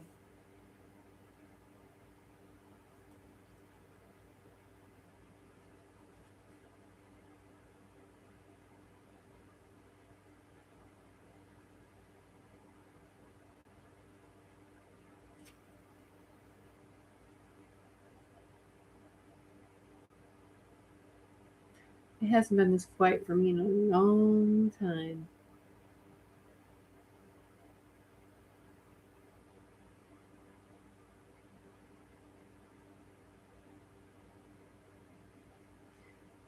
Sebastian, if you can still hear me and you haven't left, I want to give a couple more questions to you.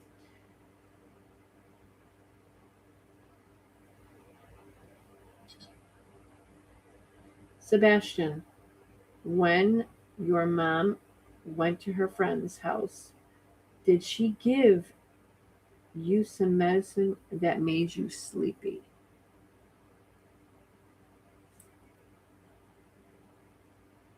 He said no. I want you to rephrase the question though, because that is how he technically.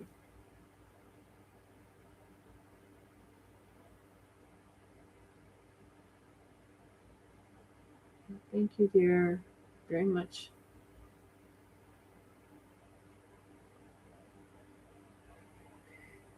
This feeling almost feels like a sedative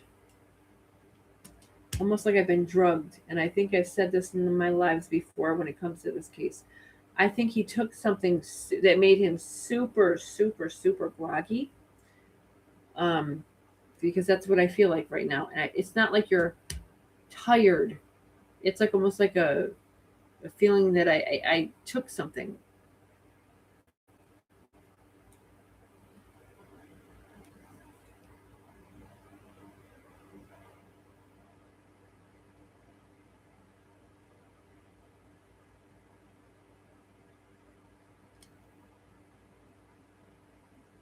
Kylie Ray says it's a bit sus that when you look on Google Earth, CC's house is the only one blurred out and you can't see.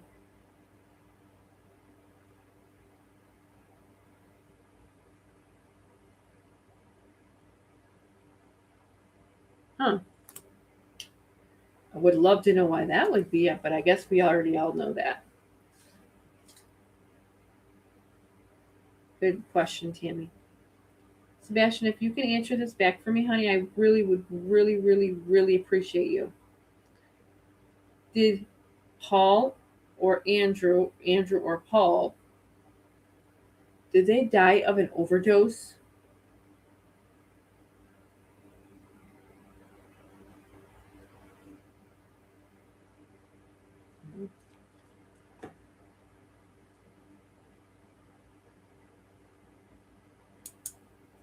No, she said no.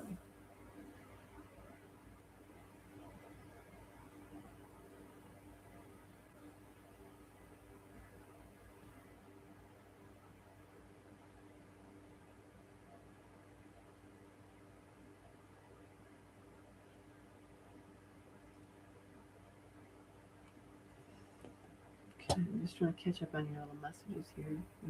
I got a second.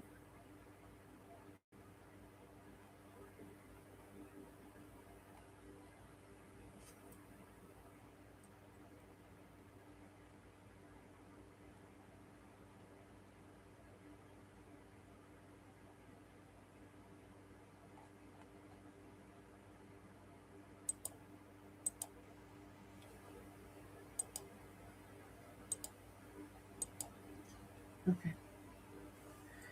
It's, I think from feeling so heavily sedated, I just think Sebastian cut his energy with me.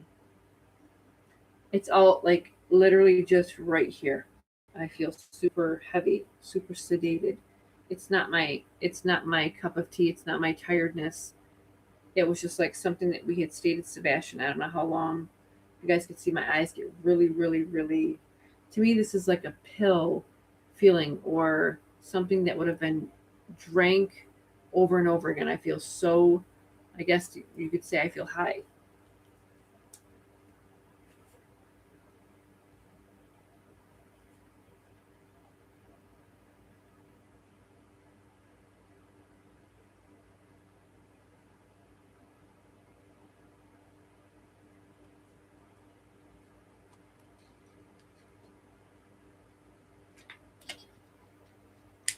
Okay.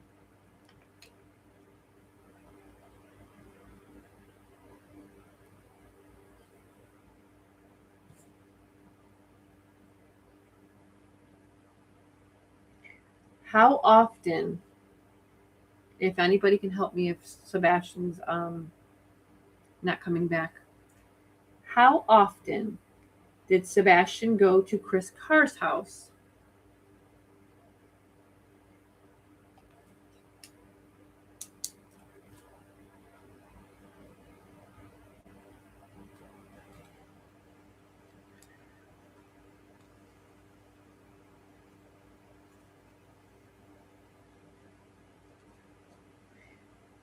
Eventually left, and then the word Kelly.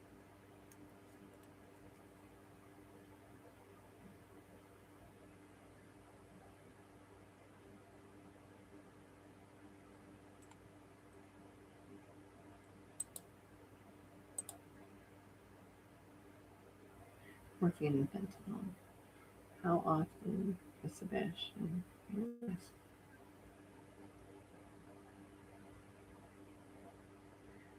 I heard the number 2, so it's like twice, but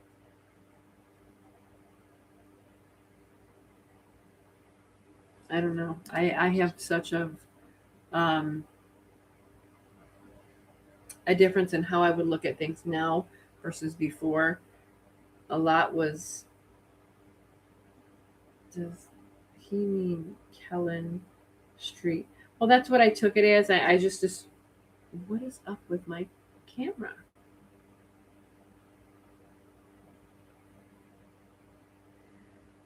I just assumed you guys knew what that meant.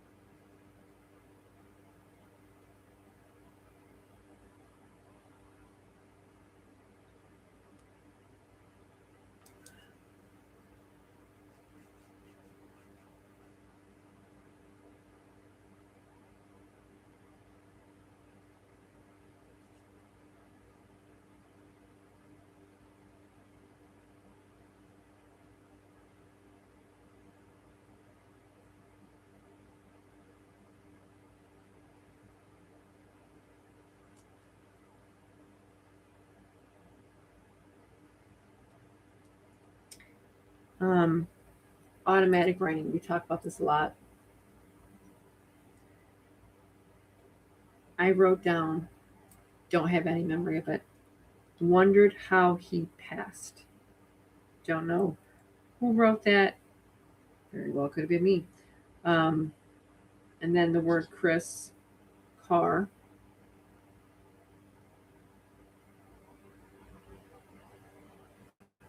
I don't know. It's very, very, very quiet out of nowhere.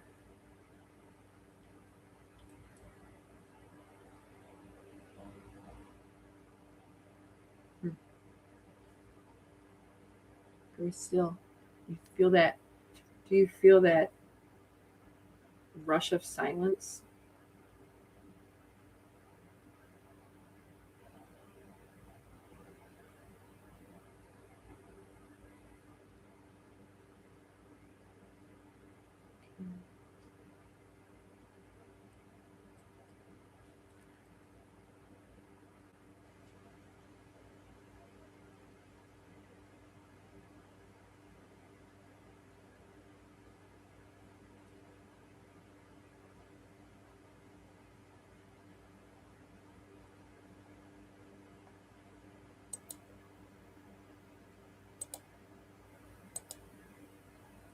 Okay.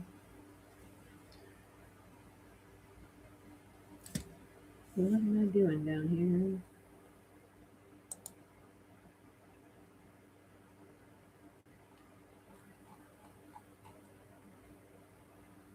People are just jerks the way they talk.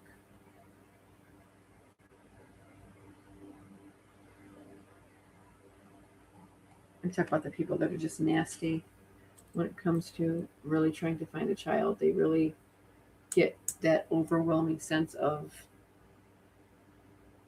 I already looked. Doesn't mean you look suffice enough.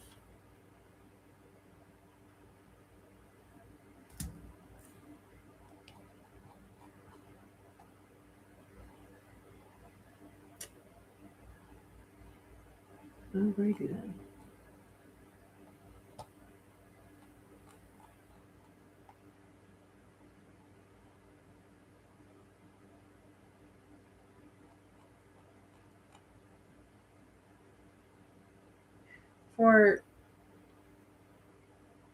For Crabtree, I think him coming through tonight was basically to let me know number 3. Basically that was the number that I'm supposed to pay attention to.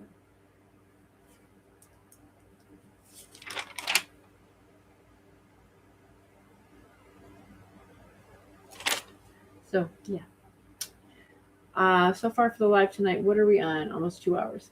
I'm gonna wait 10 more minutes.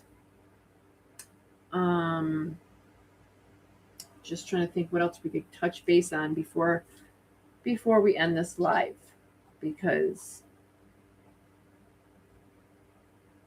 Sebastian for all phones.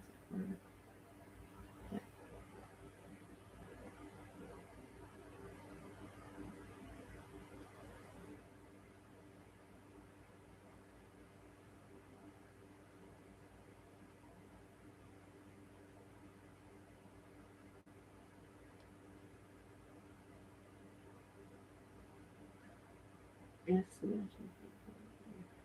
Sebastian, if you're with me still, honey, if there's somebody that can help Sebastian with answers, that would be phenomenal. I would really appreciate it. Ask Sebastian for all the full names that were there when they took him out of the house and full names of everybody in the car.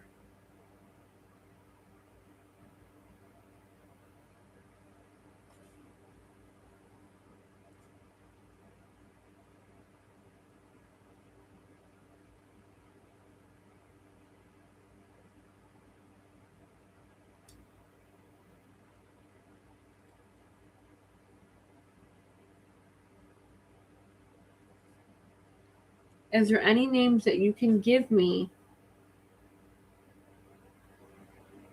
that were people that took him out of the house and full names of everybody in the car?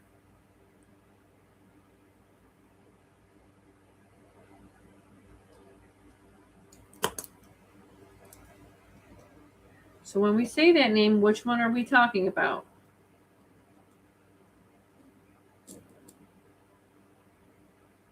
Are we talking about CP or are we talking about CC? So what was the other Chris's involvement in the case? I understand that. Paid to look away. Oh, I gotcha. But did he end up having any sort of consciousness after the fact? Did he say, hey, at any point, I don't want to do this? No, gave his blessing.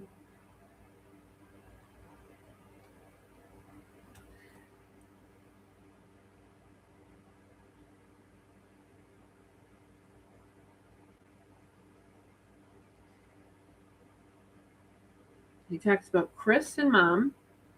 I'm just waiting for anything else to come through.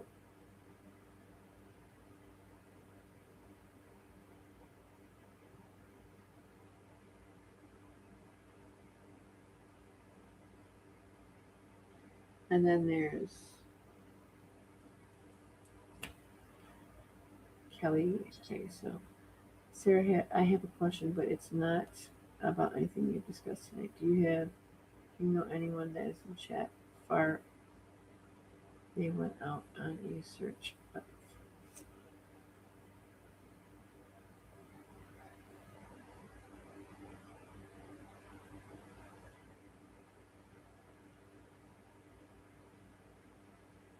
I mean, I mean, there is someone that does help look in areas and things of that nature, but not the physical part of it on here, no. But I mean, just randomly in my own family, like we went to Virginia Beach and we showed pictures around. We, we had that ability to just be like, hey, have you seen this child? When's the last time you've seen him? If you've seen him, what is the time frame? Was it day? Was it night? What was he wearing? What did he look like he weighed? What was his hair color? Just down to the detail. What was his shirt? What was his socks? What was his shoes? Anything that I could think of asking.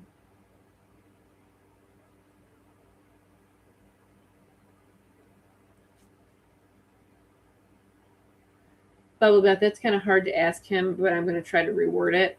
Um,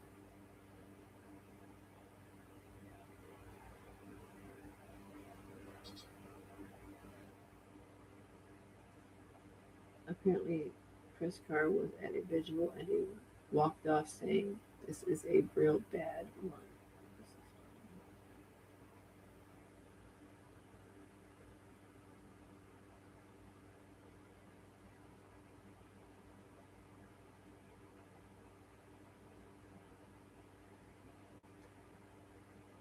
Has he ever said, if anything, about taking the trash out that night?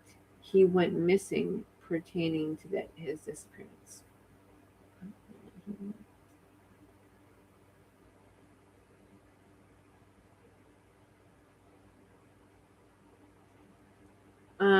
I will ask the one question about with the spirit guides and ask if he will be found. To my guides, my guardians, angel ancestors, gatekeepers, and protectors, Is Sebastian Rogers going to be found? Is he going to be found soon or much later on, as in years from now?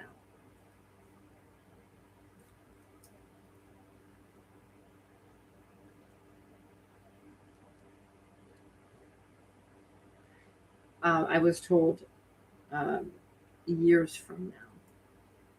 That's if the proper channels don't come together as one and really look for Sebastian, because um, that's all you need. You need air support, you need ground support, you need sniffing dogs, you name it, you need it. So if Sebastian hasn't been found yet, why haven't you authorized that to the FBI yet? Why haven't you approved ground search? Why haven't you approved more resources for Sebastian? You don't go looking for what you know where it is.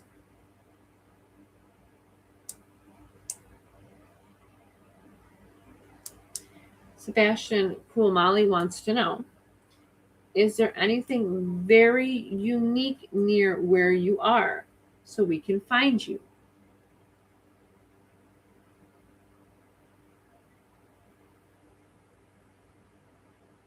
So, okay, we got to switch up here.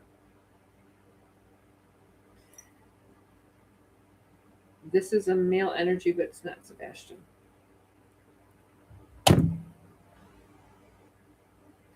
It's kind of, I'm being shown birth contract. Are you showing me,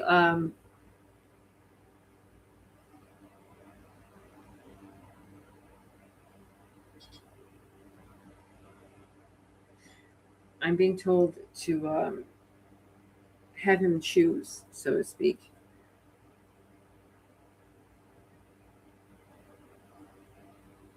It's kind of like saying you can't stay behind and have it your way. You have to put forth the effort to, if you really want to stay here and you really want to continue on in earth plane field, you have to try to figure it out. A lot of energies don't move on because their murder hasn't been solved. It's kind of like pushing themselves backwards.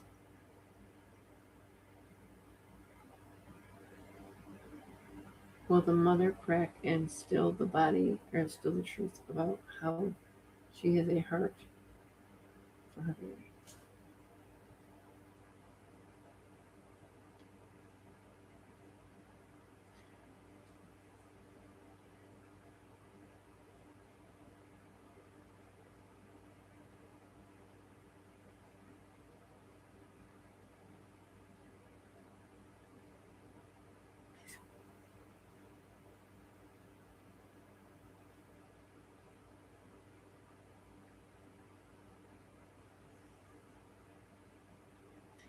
Sebastian, I'm going to ask you one more time, honey, okay?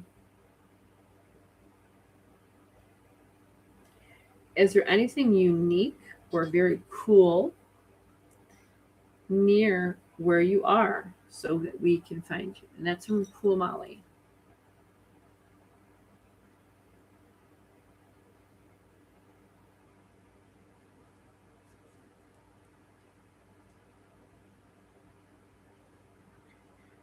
I've kept that name for a very long time, Sebastian.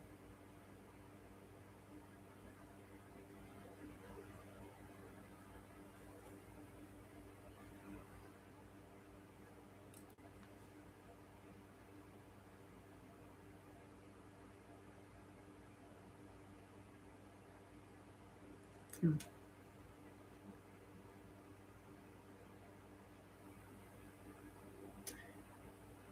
Sebastian, will the people that hurt you, and you can name them exactly right here, right now, have they hurt you in a way that you can't get yourself out of this situation that you're in?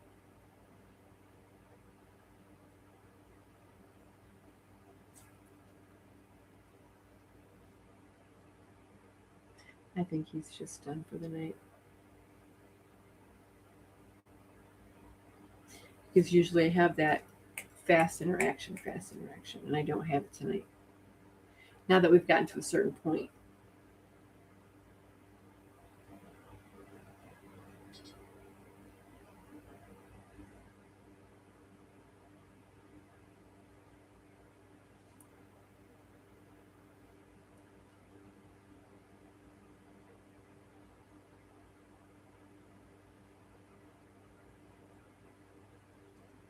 Got a lot of questions answered tonight. Was my objective. How did you guys care for the live tonight for questions with Sebastian?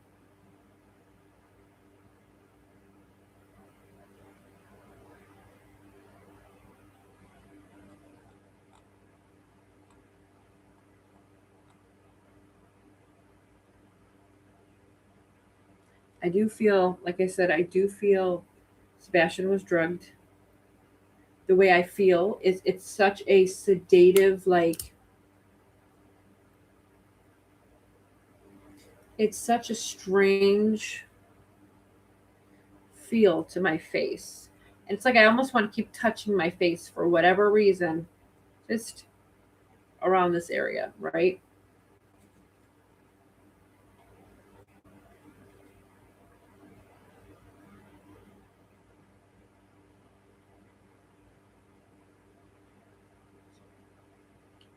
Sebastian or Sebastian's family. Will the Proudfoots be brought to justice for what they've done to people or what they've done to Sebastian? Yes, that's going on right now. But what about when everything comes out? Are they going to be convicted?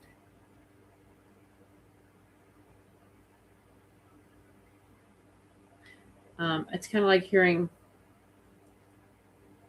they'll be arrested, but only one will stay in jail because the other one had a technicality.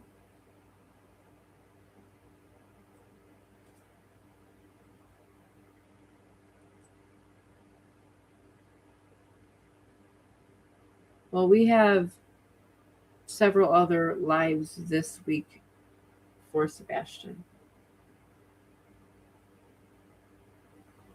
Kelly East says, "This was my first members live only, and my heart breaks for Sebastian Rogers." Yes, he definitely deserves everything and anything. We definitely want him found.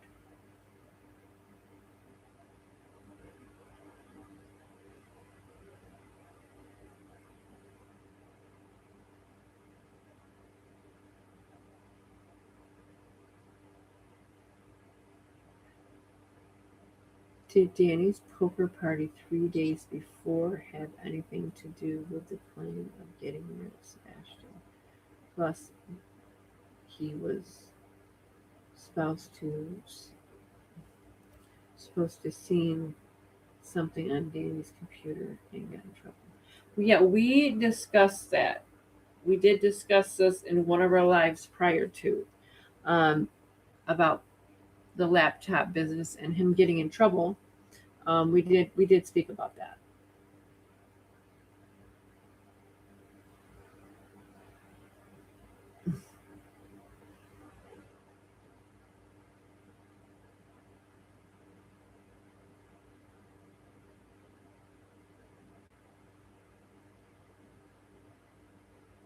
I'm I'm hearing, um, my house is a very active place, but my house is always going to be active no matter where I live. It's not the house that's haunted. It's I'm haunted. I don't want to say haunted, but like spirit follows me everywhere I go. So I actually hear almost like music. Um, to say the band, I'd have to look it up. I don't even remember what the name is, but I can hear the sound of it. Um, to bring in a lot of different questions tonight was great. Um,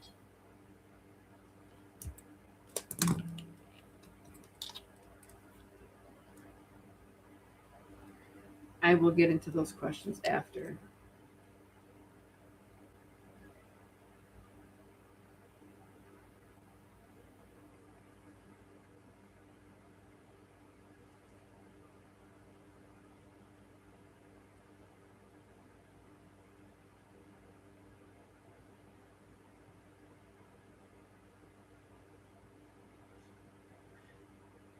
Catherine, you know how he brings up the shoes being tied wrong.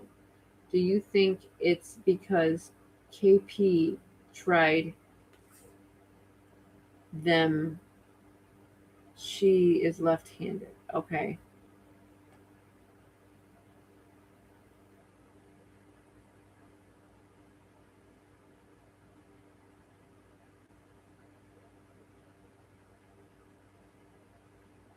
You know what is a good idea too? Our next live for Sebastian is going to be, I believe, Monday. And that is going to be about the things that he went through in the home.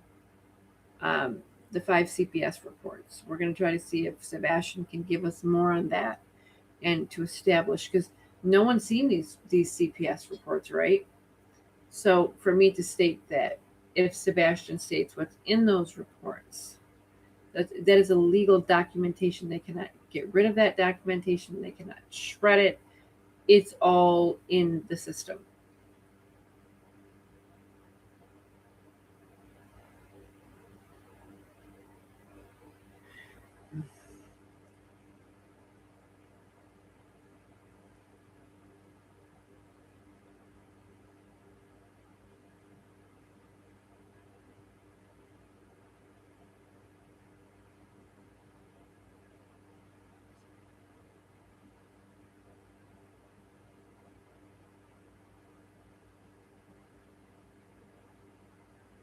Sebastian Sebastian looked really nervous leaving Texas Roadhouse. That was puzzling to me. That boggled my mind because he actually looked scared there. He was worried that something was going to happen.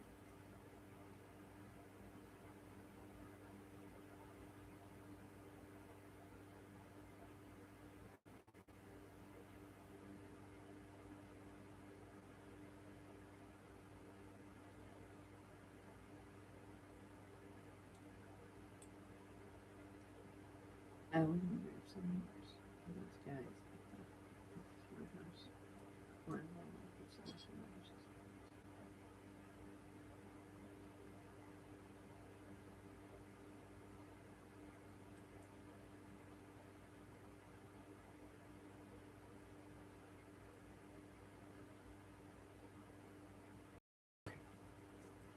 I'm trying to keep up on these questions.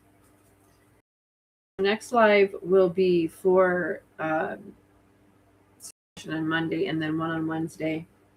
One is going to be talking about the thing that went on in the home.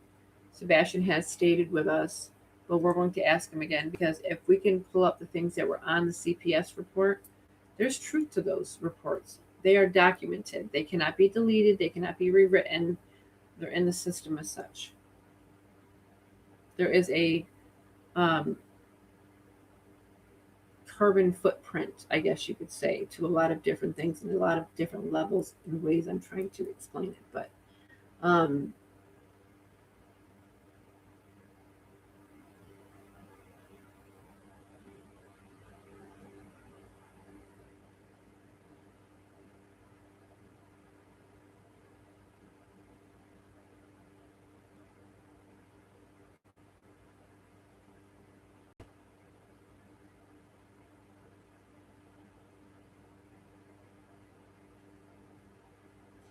so, yeah, Sebastian's favorite color is green. Oddly, that's mine too. It's very grounding, as you can see. We call this the green room. Welcome to the green room.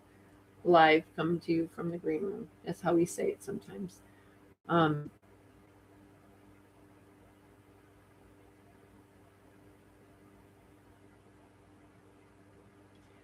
Bubbly Beth, when he was seen shaking his head no at the table, I was wondering if she told him he was leaving.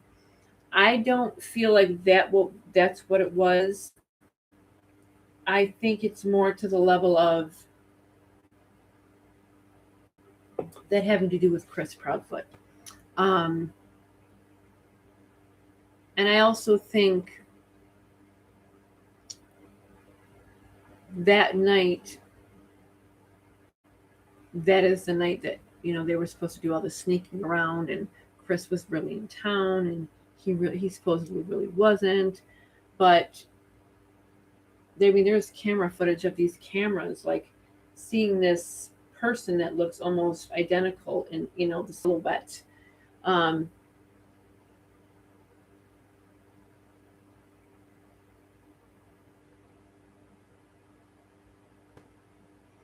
Um, I don't think it had to do with. I think something occurred that day, and she probably said, "You really don't want me to have to talk about. You really don't want me to tell Chris about this type of behavior, do you? Because he's gonna say no, because that scared him. I don't want him to know. I don't want him to know that I'm just being me." And if she could take that piece from him, I'm pretty sure she did. You've seen how she threw the menu at him, right? I mean, who does that to their child, let alone one with disabilities? That is dehumanizing to just throw it at you. You're right across the table here, sweetheart. Take your menu. I'm sure you all remember that part. Um, the waiter, he seemed to be more enticed by her smile, and he was happy when she went up to the table with the food. Um, that video really put a hurt on my heart. My Caleb loves food, and I have to tell him to slow down. I have to tell him, take your time. Your food is not going to go anywhere. We're going to be okay. Um, some autistic children, they don't have a shut off in their brain. It's actually a hormone that they're lacking, um, where it signals to the body you're full. And some people who don't have it are overweight, but in this case, Sebastian's far from overweight. To me, he's too skinny. And I think they used food as a punishment. He talked about the snacks. He talked about being on camera. He talked about just a lot of many different things to that nature. Yeah, when when me and Caleb go out to eat, he is the life of the party. Um, when we traveled to Virginia, and I'm going to bring something up about that because I was actually talking to Tammy about it, and and there's another thing I want to talk about. I didn't get to tell you, Tammy, and I didn't get to tell anybody on here. Um, on the way to Virginia Beach, it was a full moon, and Caleb likes to script. He likes to tell stories, but he's like the narrator in every story, and he even does the voices. Um, it was funny because it was like 3 o'clock in the morning. We tried to beat traffic so we get to Virginia early so we could do our, looking around, walking around, showing pictures of Sebastian. And Caleb understood what we were doing there, and he didn't complain once. He didn't complain. He the We had brought him something to help him walk, so he didn't have any pain in his body. Um, he uses a buggy to walk. So on our long walks, you know, where when we went to the stores and, hey, did you see this child? Do you know what the timeline is? Maybe did you see him with this person? We wanted to really make sure we put our foot in the sand, so to speak. But Caleb is a narrator of his own story. He loves to. It was a dark and scary night, and it was a full moon out, and the werewolf started to howl, and he starts howling at 3 o'clock in the morning. So that in itself not only woke me up, made me laugh, but it was very, very funny that he did that at that timing because no one was expecting to do that.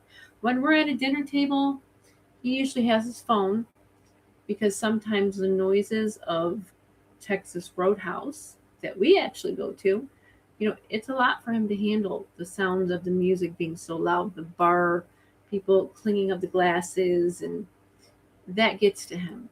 So we allow him to bring his phone, or we allow him to play the game that's on that little tablet like thing where you pay. And usually we don't allow the phone at the table when we're having dinner because that's family time. Does he get mad? Sure, he gets mad, but he gets over it very quickly because he knows we don't take from him to hurt him or make him feel bad. We try to have balance. This is the time for this, and this is the time for that. We're a family, and we're together, and that sometimes you have to put that stuff away so we can have our time together as a family. And Caleb is the opposite. Caleb loves food. Um, but there is a certain amount of drawing the line he does. He's very if he wants to go home because of the noise. Mom, you can save this when we go home. Can we go home now? And I I don't force him, but yeah, there was a person that does spirit boxes sessions, and I know you guys probably remember it here, but he actually said my name, and he said Chase's name, my cat, and she was stunned by that because she knew who Chase was. She knew who I was, and that was the funniest thing ever. And I did tell her I'd collaborate with her at some point, but we never got to actually do it. Um, so when we went to Virginia Beach, I'm going to call this out because I feel like it's very fucking important. And I'm going to say fucking on purpose because I actually have videos, but I can't post them because you're not supposed to, record, law enforcement. Um, when I posted the video of Sebastian and we were there, of us being there, and we were in vacationing, and we were, talking about walking around, and I sent, the video up, and I was technically in Virginia Beach still. I wanted to test my theory. So, not a cop in sight, the whole 4 days we were there. Not one cop in sight. We didn't see one on the beach. We didn't see one by any of the resorts. We didn't see one freaking cop, not one law enforcement agent out there. So it was around July 3rd evening or July 4th. It was I think it was the day before July 4th, actually. I posted the video, and not maybe roughly an hour or so later, I see all these police flooding the boardwalks. And I'm like, what are the odds? What are the odds? And I thought it was strange because I'm recording this at this point, and you can see them showing a picture on their phone. And I'm trying to zoom in this person with black hair with glasses, and I'm gonna leave it at that. So how the fuck did Virginia Beach police start looking for someone that looks almost like me? I'm just gonna leave that as, a thought, a theory. But here I'm looking, and then there's other reasons how I know that they sent word to Virginia Beach to be on the lookout for me, because I'm just not going to say it on here because I feel like I don't want to get anybody in trouble. Tammy knows the deal. And clear as day, they're looking for somebody who's here looking for Sebastian Rogers. So I let it go. I didn't post those. I have 4 videos of these. They're looking around, they're walking the beach, they're walking up and down the resort, because I recorded from where, people. Do we remember the video I did? I'm actually on the balcony of a resort, and they're looking in the area that I posted that video. So I just thought it was funny that they thought they were going to catch me there amongst 20,000 people on a holiday weekend. It's why I went there when I did, because how are you going to find me in that many people? Um,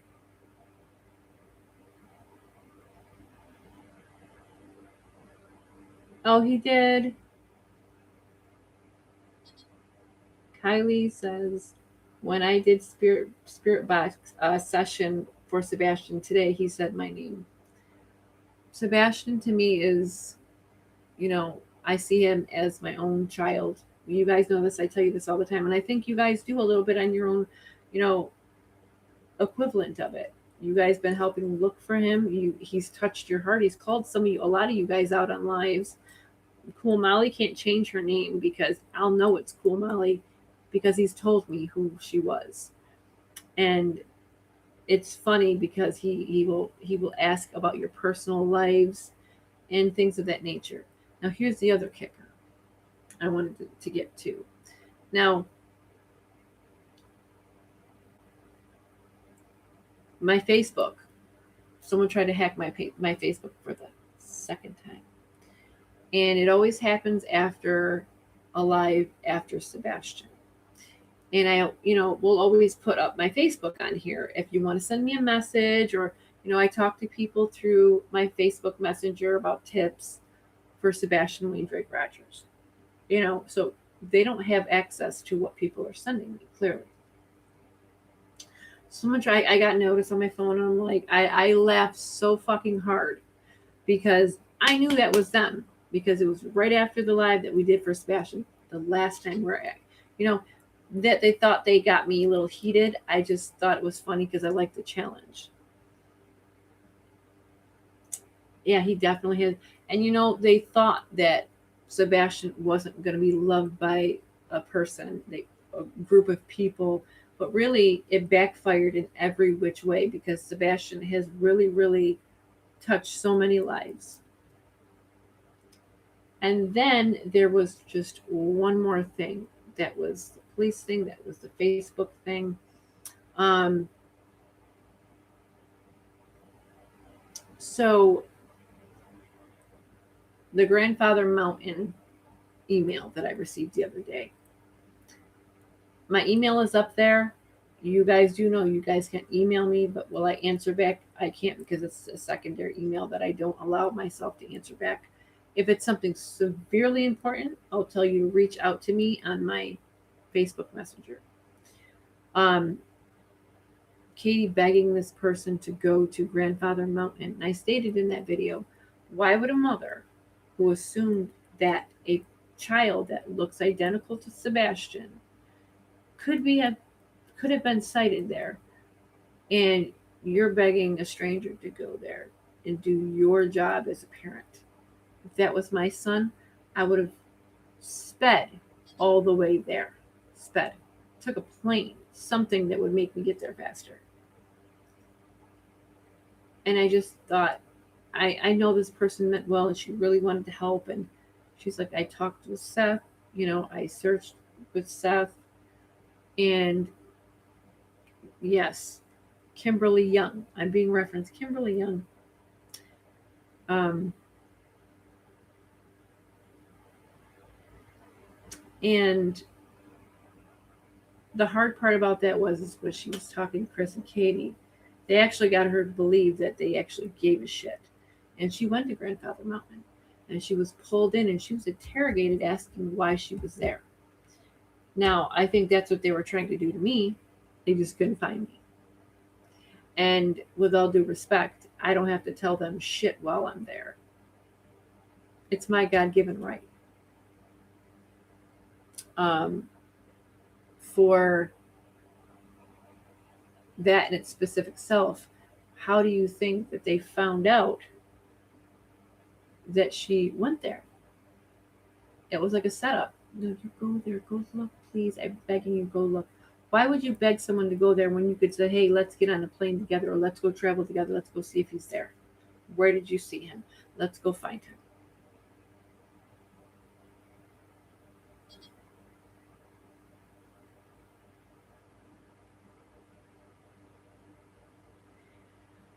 And my thing is, why did the police allow her to give a photo of Sebastian when he went missing? Why did the police allow her to give a photo of Sebastian that was years younger? Police don't do that shit. They ask for the most recent photo of exactly what he looked like, or what he was exactly wearing, or his color of his hair, his color of his eyes, anything, a birthmark, a mole, just anything that could help identify him. But she gave a picture, and that picture was how old? Now, you don't go looking for something that you know where it is. And that's the point I made in that video. That's why she didn't go with you, dear. Because she's sending you on a wild goose chase. And do I think that Sebastian is in some bullshit camp or Christian place to better him? No, I don't. As you can see, Sebastian has left, and look at me. The stunned, the sedatedness is gone from my face. You see how my eyes are wide open now? Before I'm just like, I'm talking, I can hear myself talk, and I'm looking at messages, but it was like he was making me feel what he was feeling. He was severely sedated. So that sedation was super strong shit.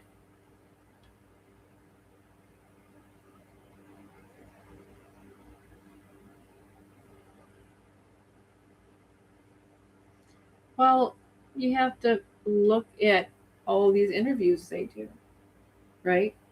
She's doing the, fake cry.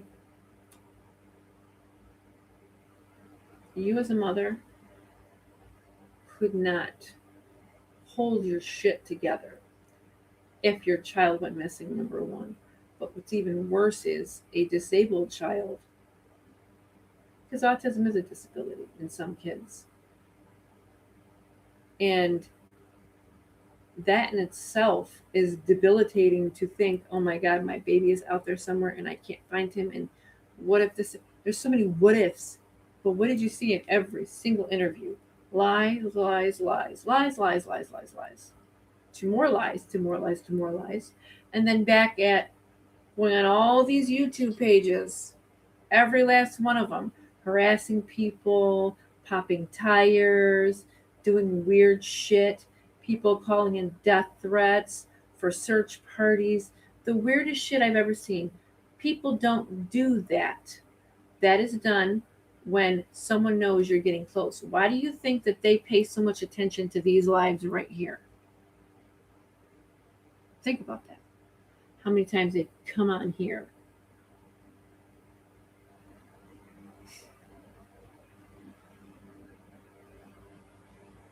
How many times have they come onto my live? Now, how do you know I'm on live? Because you subscribe to my channel. And if that doesn't make you fearful, staying put. I mean,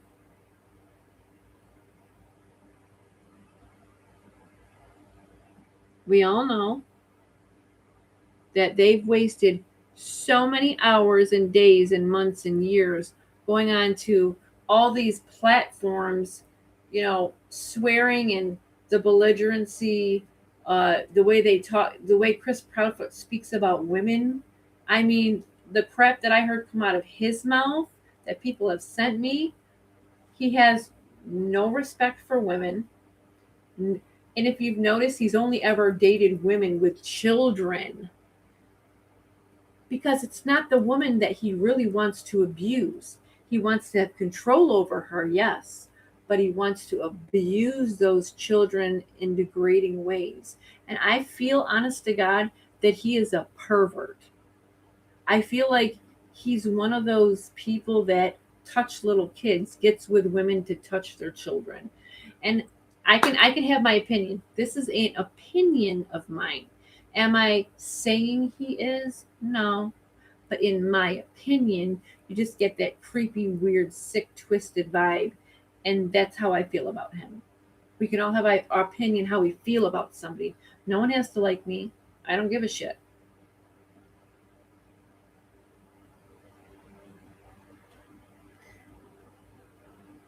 And for for the sheriff that passed away unexpectedly, stating in video, we seen him going into the house. We just didn't see him coming out again. Never again. At the time he went missing. And he just so died. He just so happens to pass away after that. Come on. Craddock, the buddy of the Proudfoots, gets in office and all shit stops. You have the person in the green hoodie. Comes up into the video. They up and die. I wonder how many other people have died and no one gets the connection here.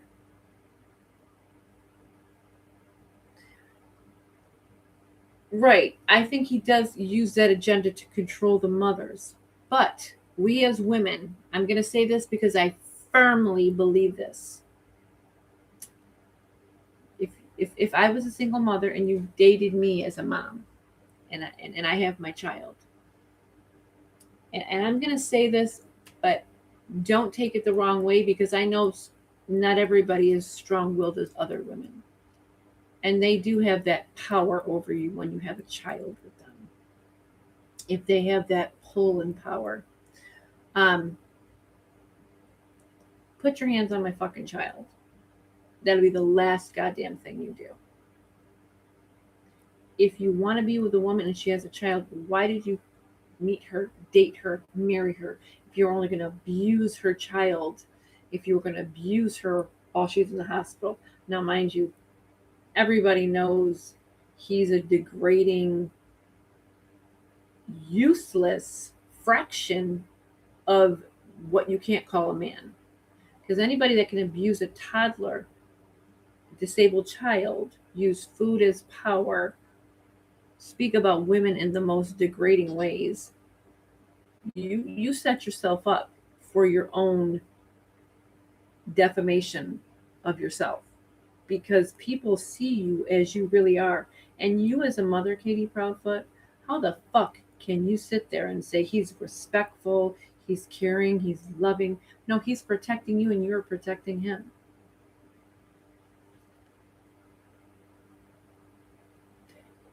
And to just think that you gave birth to that boy. You know why I think you were so okay with doing what you were doing and allowed?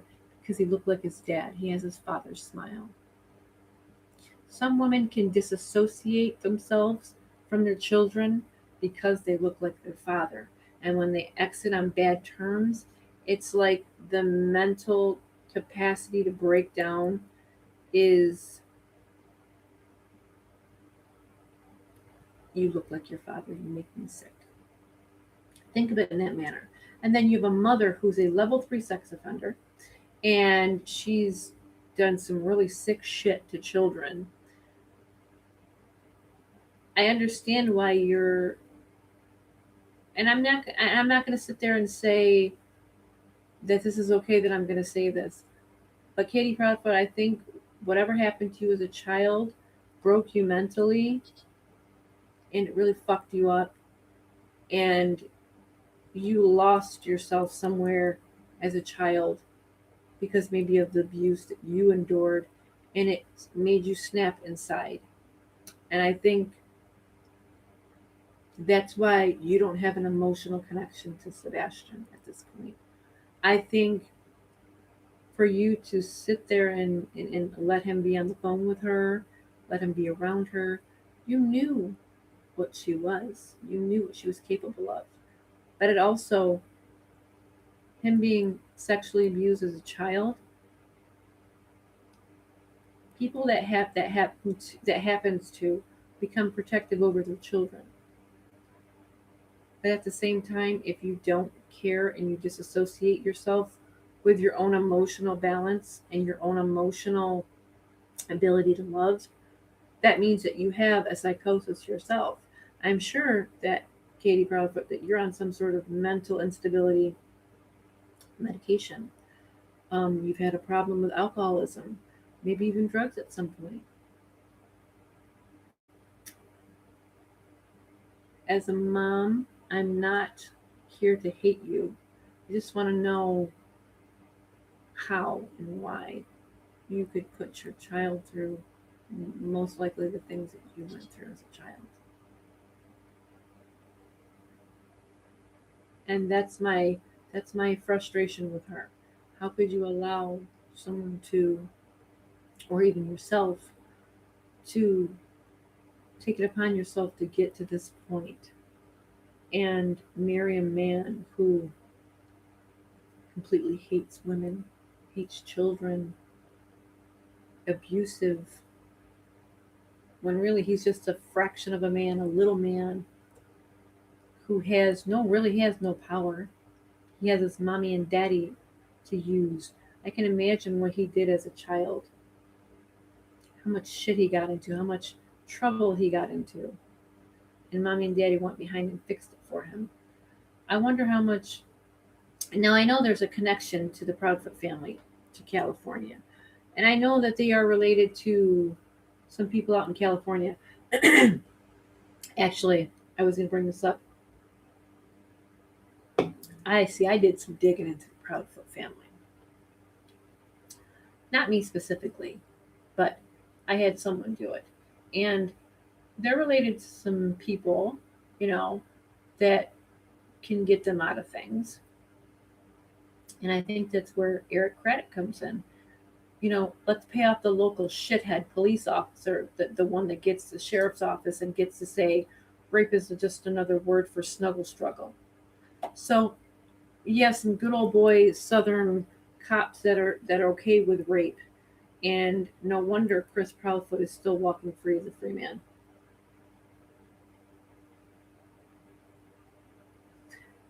Well,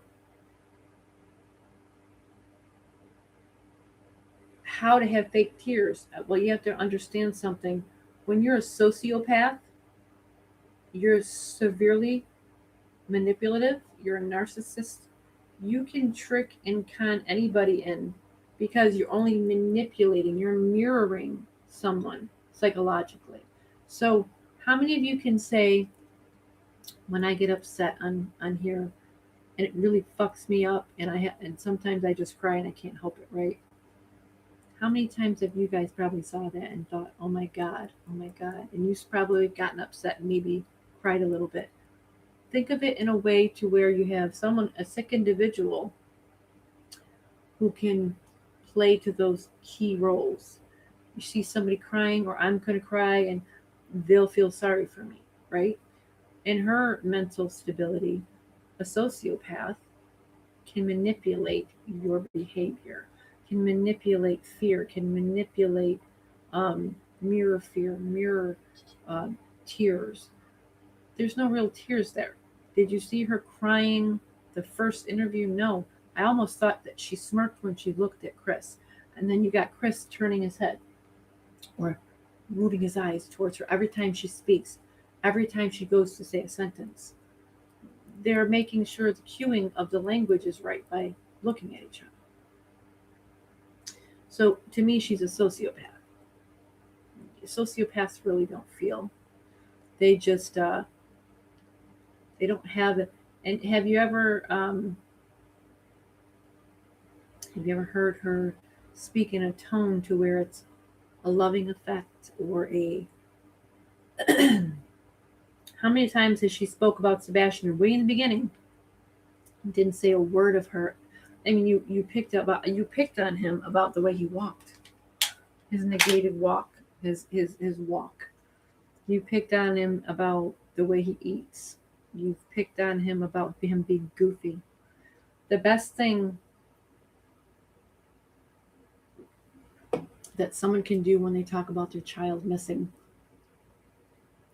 is the first thing you're going to notice is when a mother talks about their child, they're going to remember the things about them that meant the most to them.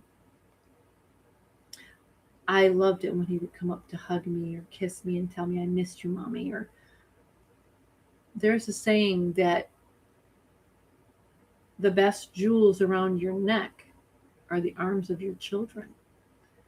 And I've never heard her say anything meaningful about Sebastian, just truly meaningful. Oh, he could swim like a fish. My autism journey with my son, I have the most patience. I've been taught patience. I've been taught autism is many different levels of understanding. It's not one fits all. This child over here is autism. No, everybody is different in their autism journey. They stent, they make sounds, they eat differently, they don't like clothes touching their skin, they might hop, they might cover their ears, they might do a lot of different things, and you have to accept that. That is your child. You accept that. You accept for who they are. You no longer get to say, I don't like that about you. No, you accommodate your life around that child.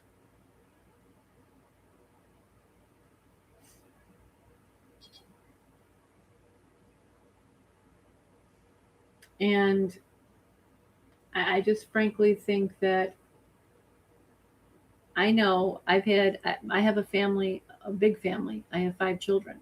Mine are all adults. Caleb is almost 20. But we all know that Caleb is never going to be 20. Caleb will always be the younger age, younger version of himself that he will never have as an older age. And we're okay with that. We've accepted that. We've come together as a team to always make sure that Caleb is loved. Caleb's day is special. Caleb's birthdays are special. Caleb does the funniest things, even at funerals. He's took the microphone from the person that reads the eulogies, and he's turned tears into laughter, into joy. He's he's made every day special. And I could cry just talking about my son. That is love. When a mother speaks about their child in the way that Proudfoot talked about him, and she talked about him about the way he had accident in his diapers, how he moved funny, how he was goofy, how he couldn't make friends. You took that boy's life away way before you decided to really take it. You ended his life long before, and you knew that you would never let him go to his father because you knew all of those CPS reports would have your asses in prison. And the fact that CPS covered them up for you is another reason why you didn't want Sebastian going to his dad's. Because you all know that was a lawsuit. You could have lost everything. This is a motive, people here. This is suing, loss of money, loss of title, loss of home, loss of vehicles, the name gone of the Proudfoot family, of knowing who they really were. Katie could have probably been charged with things. Think about how deep systemically this goes way before any of you even found out about it.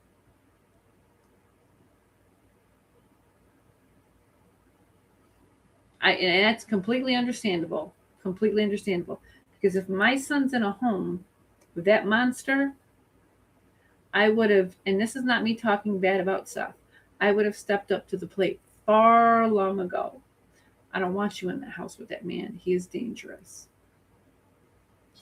Again, I see it as a lot of people have failed Sebastian long before this even occurred. And I know Seth tried to make up for it, but at least give him credit for searching for his son, for doing everything he could to help him. Even though it was an after, and I'm sure that there were things that he probably felt powerless to as a man. But I think Sebastian saying, I don't want to move in with dad, was there was a lot of threats going on there. And Sebastian went to people 5 times for help. He probably just said, you know what? I'm not going to talk anymore. It's not worth it to me.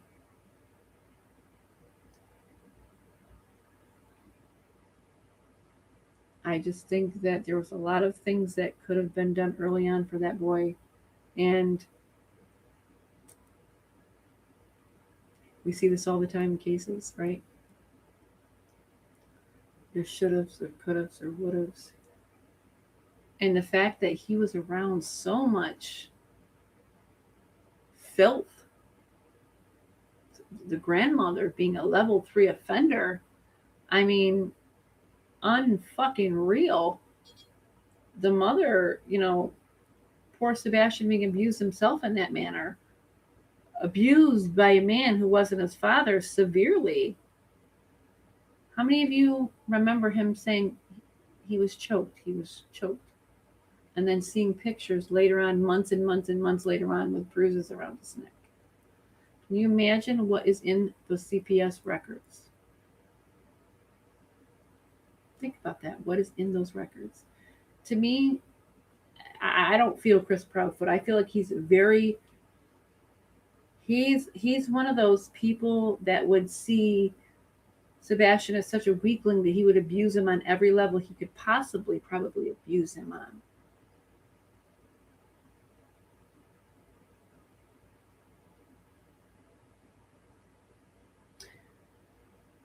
And I understand that, Tammy, but I also think that he also knew what Chris Proudfoot was about. We if we're going to be honest here, right? And we're going to take complete control of the situation and say, you know what? I was guilty of not doing better or not doing more. That in itself, just the abuse and the mental abuse that he inflicted on that child should have been get him the fuck out of that house and get him out now. I understand he's guilt stricken and he's doing the right thing and he's trying to find him. And I'm not trying to down him. And sometimes sometimes it's just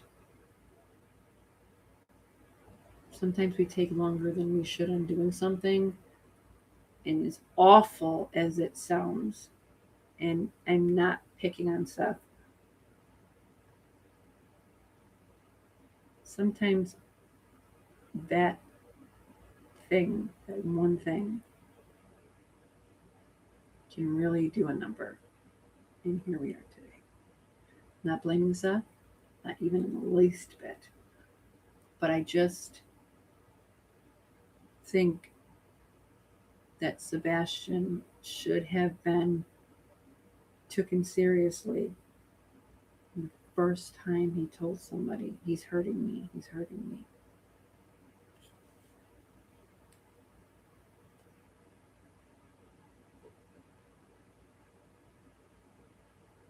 I'm sure he feels guilty every single day. And that goes to show he loves his son. And I don't blame him in the least. It's just when you have a man that tries to make your son look like a liar 24 hours a day to you, right? Oh, he's not listening. He's doing this on purpose. He's got to wear diapers. He's got to this. He's got to this. He's got to this. I think at that point, Seth was probably trying to get him out of that house. But when you have law enforcement giving you the middle finger, when you're asking for help to find your child, and you don't have the police, you have a man and his family that are paying off dirty cops and helping cover up shit, he's got to feel helpless in every sense of the matter.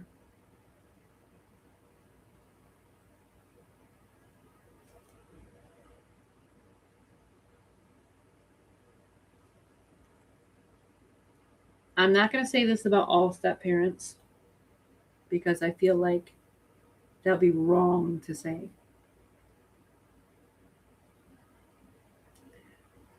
But just because a man or a woman comes into your life and you have a child,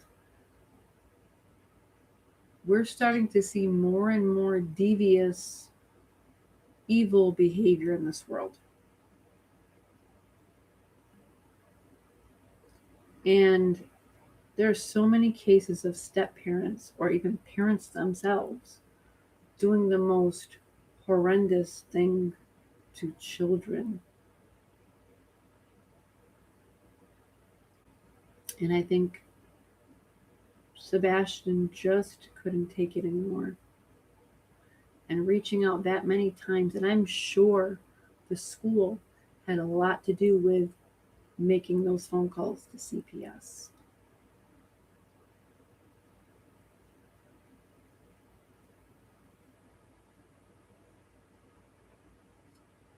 You see, I understand Chris bullied Seth, and I'm going to say this as a woman.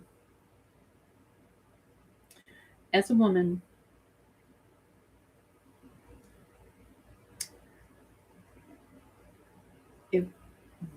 I grew up in a way where I had to look out, take care of myself, handle my own business. And I grew up very young, but we took care of each other. We took care of our family. The family took care of each other.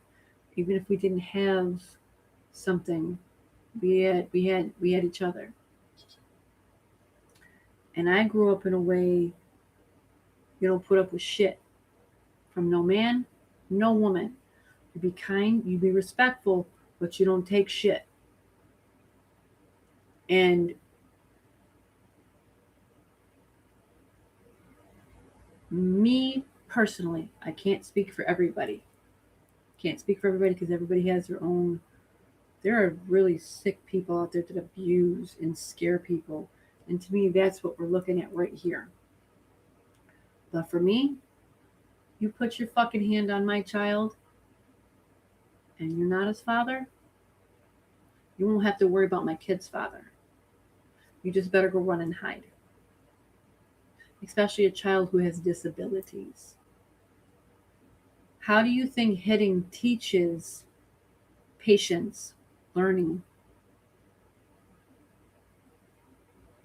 Behavioral social skills, behavioral therapists should have been implemented very young for Sebastian. My son was diagnosed with autism at 2.5 years old. And they don't like diagnosing children that young because it could just be a delayed thing.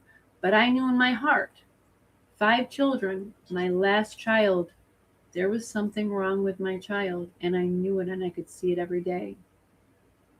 He didn't make eye contact when we call his name. He would spin and spin and spin and spin and spin and spin. He couldn't speak.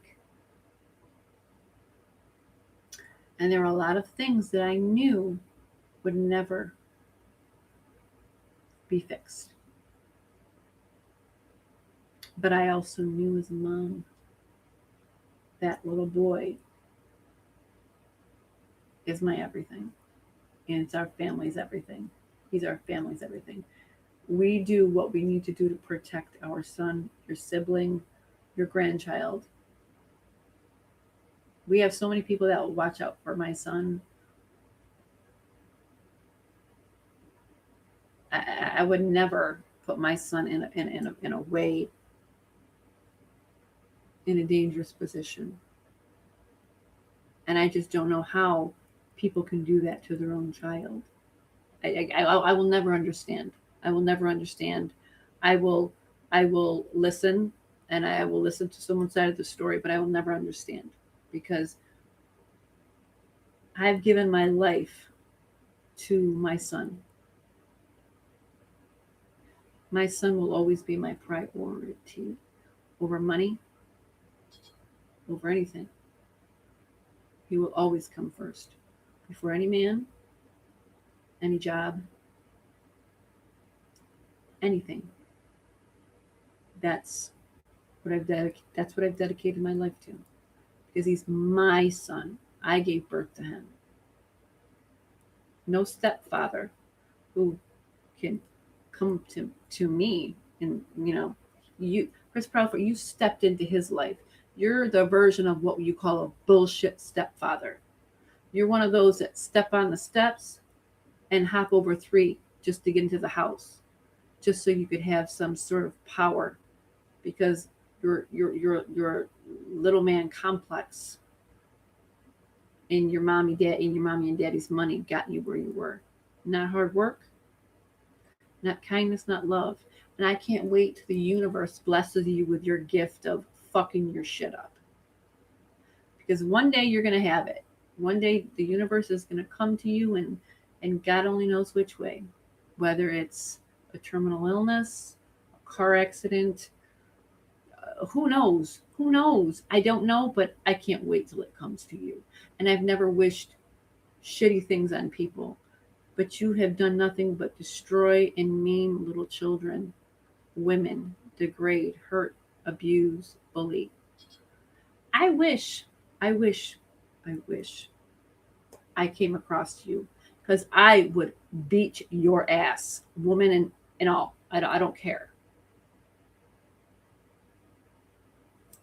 That's how much I think you're a coward. When a woman can sit there and say, I would slap the shit out of him, sad. But with the games, with the sneakiness, with the prior acts of abuse, it'll never get better because he'll just move on to somebody else who has a child with disabilities or a little girl or, someone he's going to backhand across the face and probably break their tooth or push someone's child down the stairs and it was an accident. Why? It'll get covered up. It'll get covered up, right? But the one thing I will always state is you are now on the radar, Chris Proudfoot. You are on the radar. Anybody that you meet now, and I hope they're smart enough to see you and be like, God, never. I hope you realize you are on the radar. You hurt anyone else's child, not only do you have to face Sebastian's disappearance, the next one, because you're an offender, you will never stop hurting a child. You'll never stop hurting children, let alone women. You just haven't, I'm going to be honest with you, Chris Prophet. You never met the right one. And like I said in my last life, I'm that bitch. You came across the wrong one. I won't be the one to stalk you or come to your hometown to screw with you or anything like that. You've got one time to step over into my state line, and I will have your ass not only arrested, but you'll stay in jail.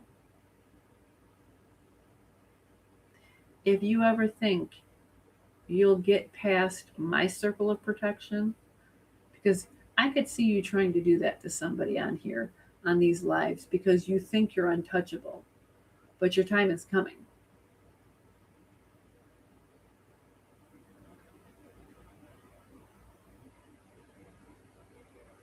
Who's going to want them after this? Katie Proudfoot. Energy matches energy, people. And if she can stay with a man like that, and if you've noticed, I want you to think of something. If you've noticed something, how many women has he dated? Which I think is boggles my mind because the man's not a prize winner. Okay, what does that say about Katie Proudfoot?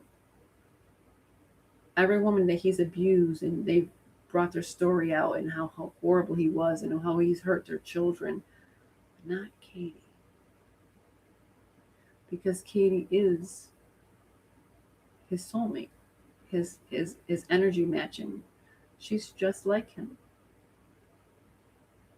Just like him. I do not feel bad for her in any way. The only one I feel bad for is Sebastian in this case. I really think that Sebastian has just, he could have been saved. He could have been saved. And when the time comes,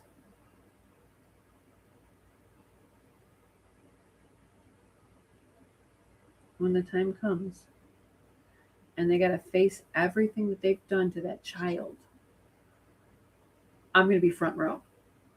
I will travel my ass down to Tennessee and I will sit in a courthouse because once that body's found, or if the body's found, let me put it like that, I want front row tickets to that courthouse. I want front row tickets, and I am going to make sure I have the biggest shit grin on my face, and I'm going to make sure I hold up a poster of Sebastian Wayne Drake Rogers. Because, A lot of people think you have to have the body for conviction. You do not always need the body for conviction. You just need plausible evidence. I can just see a lot of people just going to Tennessee on behalf of watching that judge smack down that gavel and say 30 years to life. That would just make my day, make my life actually. So, well,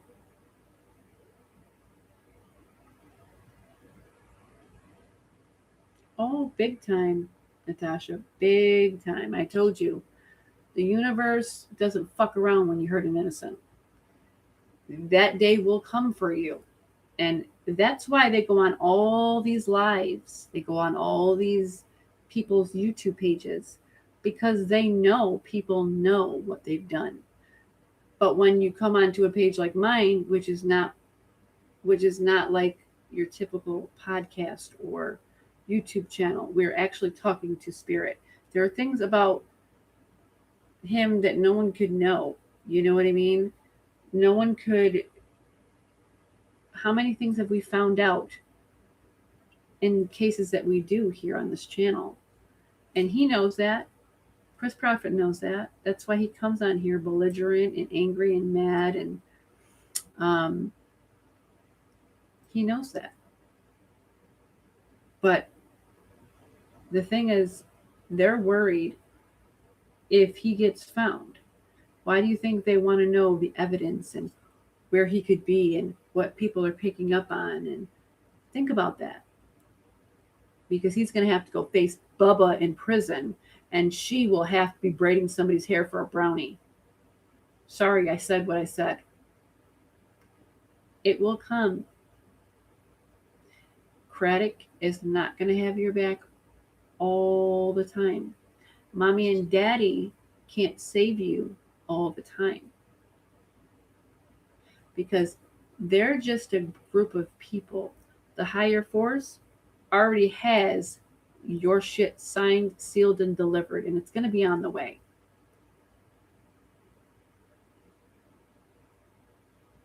He had, when I tell you, if he ever just approached me, I don't think he would understand what would be coming back at him. I'm not one of those soft hearted people that allow a bully to fuck with. I grew up. I grew up at a very young age having to take care of myself.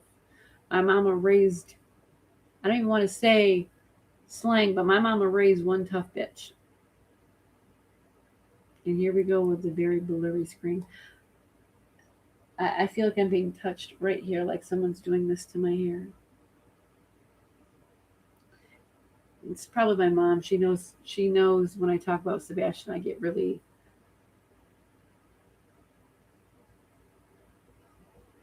I get really protective of him.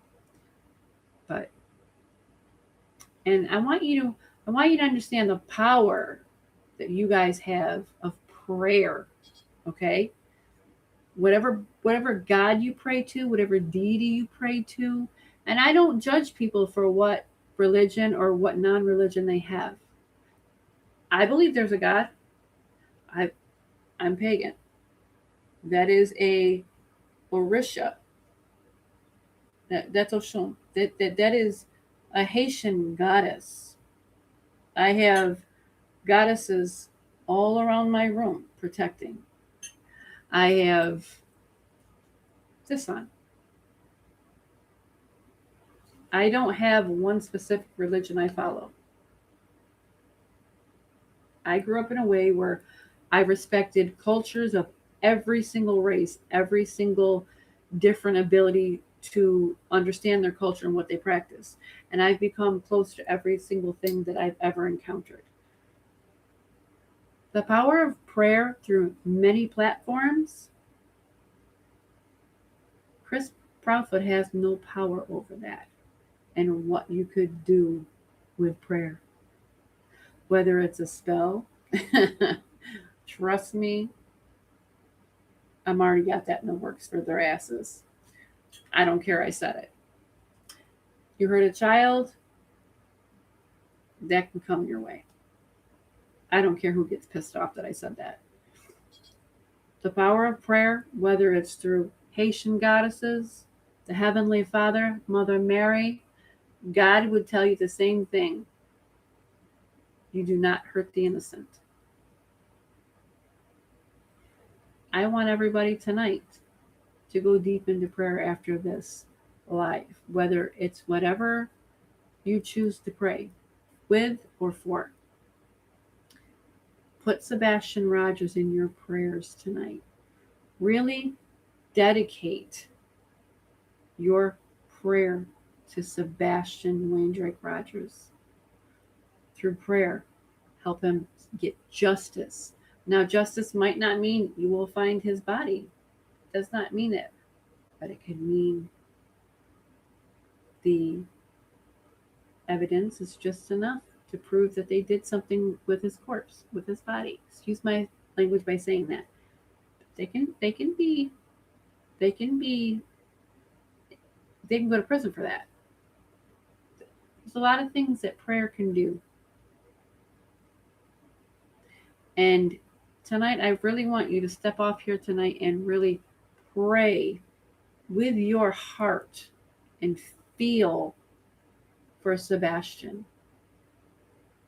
I have my ancestor altar right here. You guys don't see it, but it's there. I have a whole wall here of my ancestors I pray to every day. I have several altars in this room that I use in prayer, in casting and workings. Do I hurt people? No. But do I fuck around with pedophiles or rapists or child killers? I will put some shit down on your ass quick.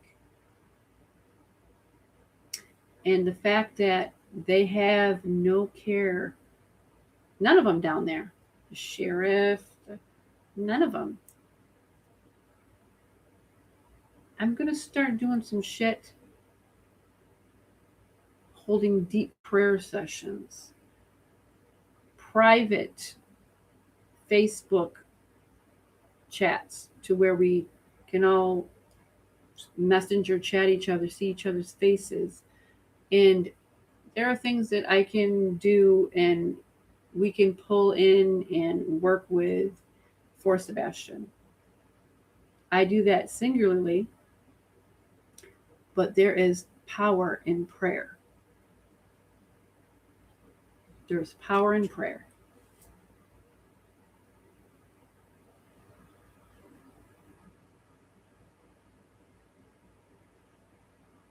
I see every religion as powerful, whether it's Haitian, whether it's any form of Catholicism, whether it's Judaism, whether it's you name it, it's powerful in its own right.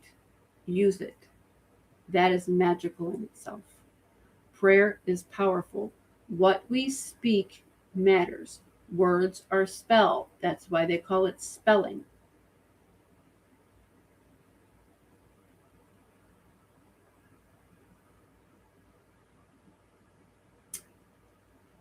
Sebastian liked green. So I would use green adventuring. I would use emerald. I would use Sebastian's birthday is in use his birthstone. It's a direct link to you. So whatever your sign is, whatever Sebastian's sign is, there's so many different things that you can use. He's December. Use his birthstone for December. Use his astrological sign. You can do astrological charts. There's so many different things that you could do for Sebastian. Prayer, going to the ethereals, going to the apex. By meaning that, I mean get a bunch of people together. Use your power that you were given at birth. Power is focus, mind, spirit, body, prayer, speech, use it all. It works. When you have enough people doing that, those assholes will definitely have some problems coming their way when it comes to being put in jail. Sometimes the universe just needs a little nudge to help it out.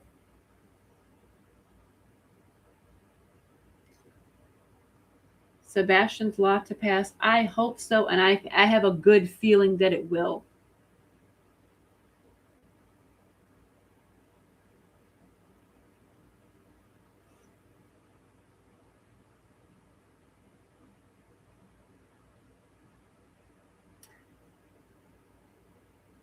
Tonight's live. Sagittarius and turquoise. When you're praying for Sebastian, pray for him in a way that he's already healed, he's already moved forward.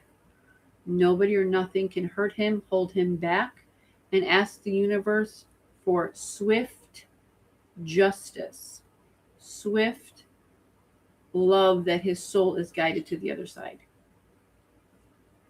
Swift justice that the people that did hurt him go to jail immediately.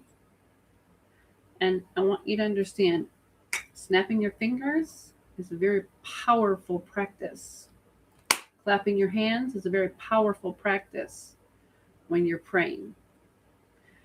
Anybody, Miss Natasha, if you know what I'm talking about, you know what I'm talking about.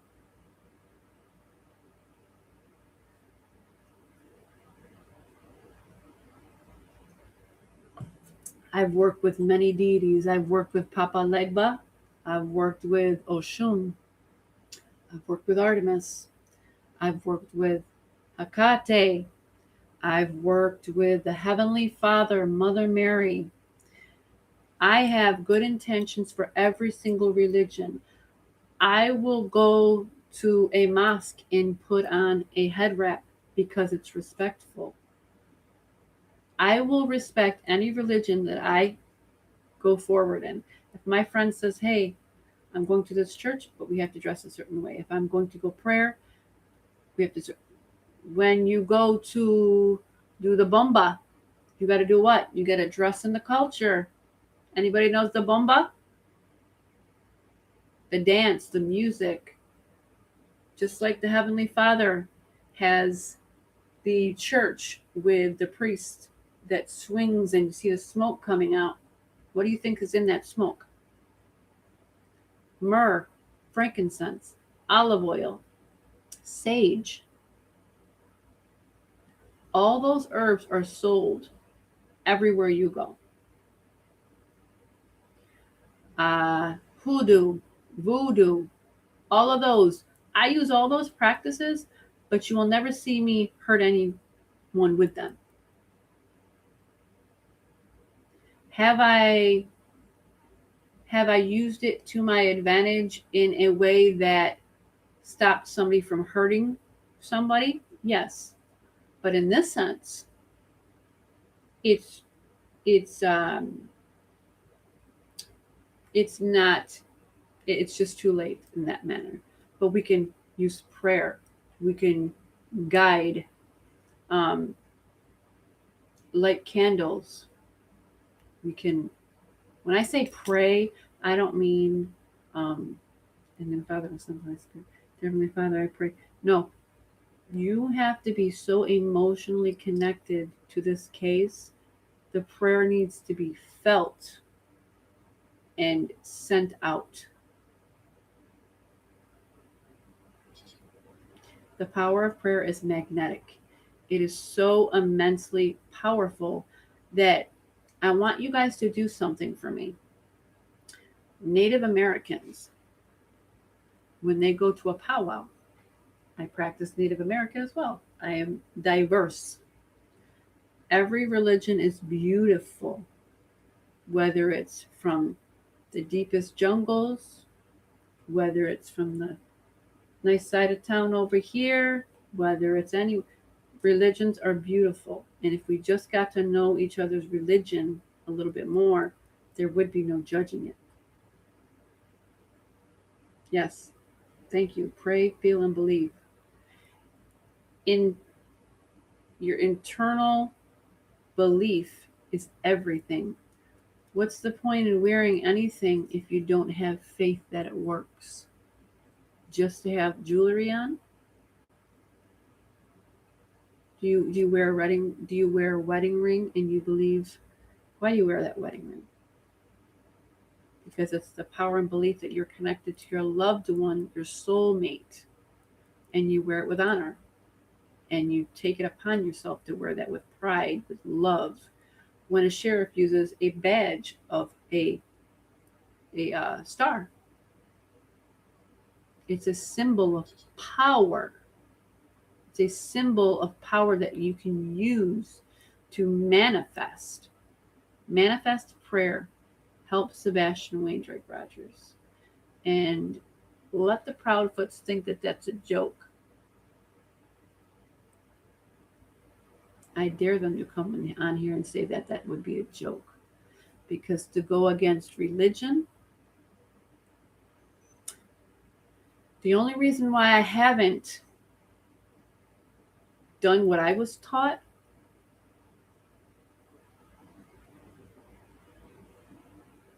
there's justifications, there's justification rituals, which means you are justified in doing what you're doing.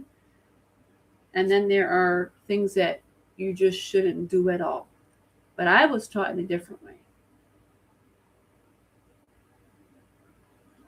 There are things that I could just speak. I have a spell for you. I could put you, no, you know what? That's closed practice. I was taught differently. I won't repeat it here. But there are things that could happen just from a word, from a candle, from anything. Prayer is powerful.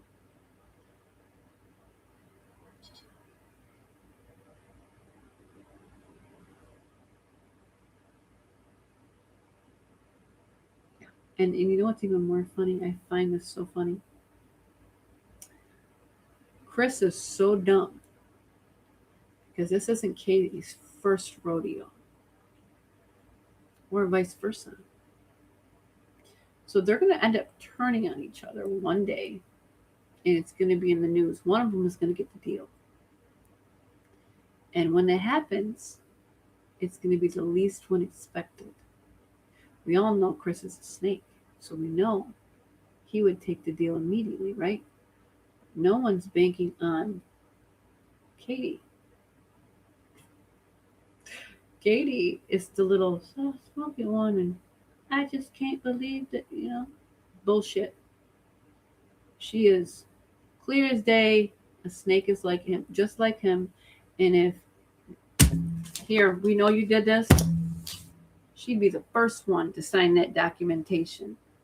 I'm getting the deal first. Sorry. Think about that. So I'm going to end this live tonight. And I really want you to end this live. And I really want you to just go find a quiet space. And I want you to talk about Sebastian to whatever religion that you pray with, as if he's your own child. The more people that do that, you're sending out an atmosphere full of love and dedication. That is something in any religion, no matter what it is the most powerful thing that you could do. Love over everything. When Native Americans pray in a powwow, do you know it's been seen on spectral light that the vibration of the meditation, the drums, the vibration from the bodies around the powwow lifts up and creates its own atmosphere. The color changes in these types of gadgets I have. It turns a funny, strange, odd color. The vibration of power that comes from within you raises up. That's why they say when you pray, your prayers go up. You're vibrating your prayers through speech, through sound. Take that with you tonight. Go pray. And I mean, truly pray. Don't just go through the motions. No. Yeah. Pray that Sebastian gets justice at every single cost in every which way. If enough of us do it, knocking on that door of success. Because the Proudfoots are going to keep knocking on the devil's door and the devil's going to come calling. They're going to think it's funny to keep hitting up all these YouTube content creators or these psychics on their page. But I have to tell you, I am one of the most unique psychics out there. You want to know why? Because I don't have just one religion I follow. I follow multiple. And the things that I could just say and I'm doing this because Miss Natasha knows what this is about. She knows in certain religion, your hand gestures, your speech, when you really mean it, you're speaking it out, you're saying it. I'm going to leave that one alone, but Miss Natasha knows.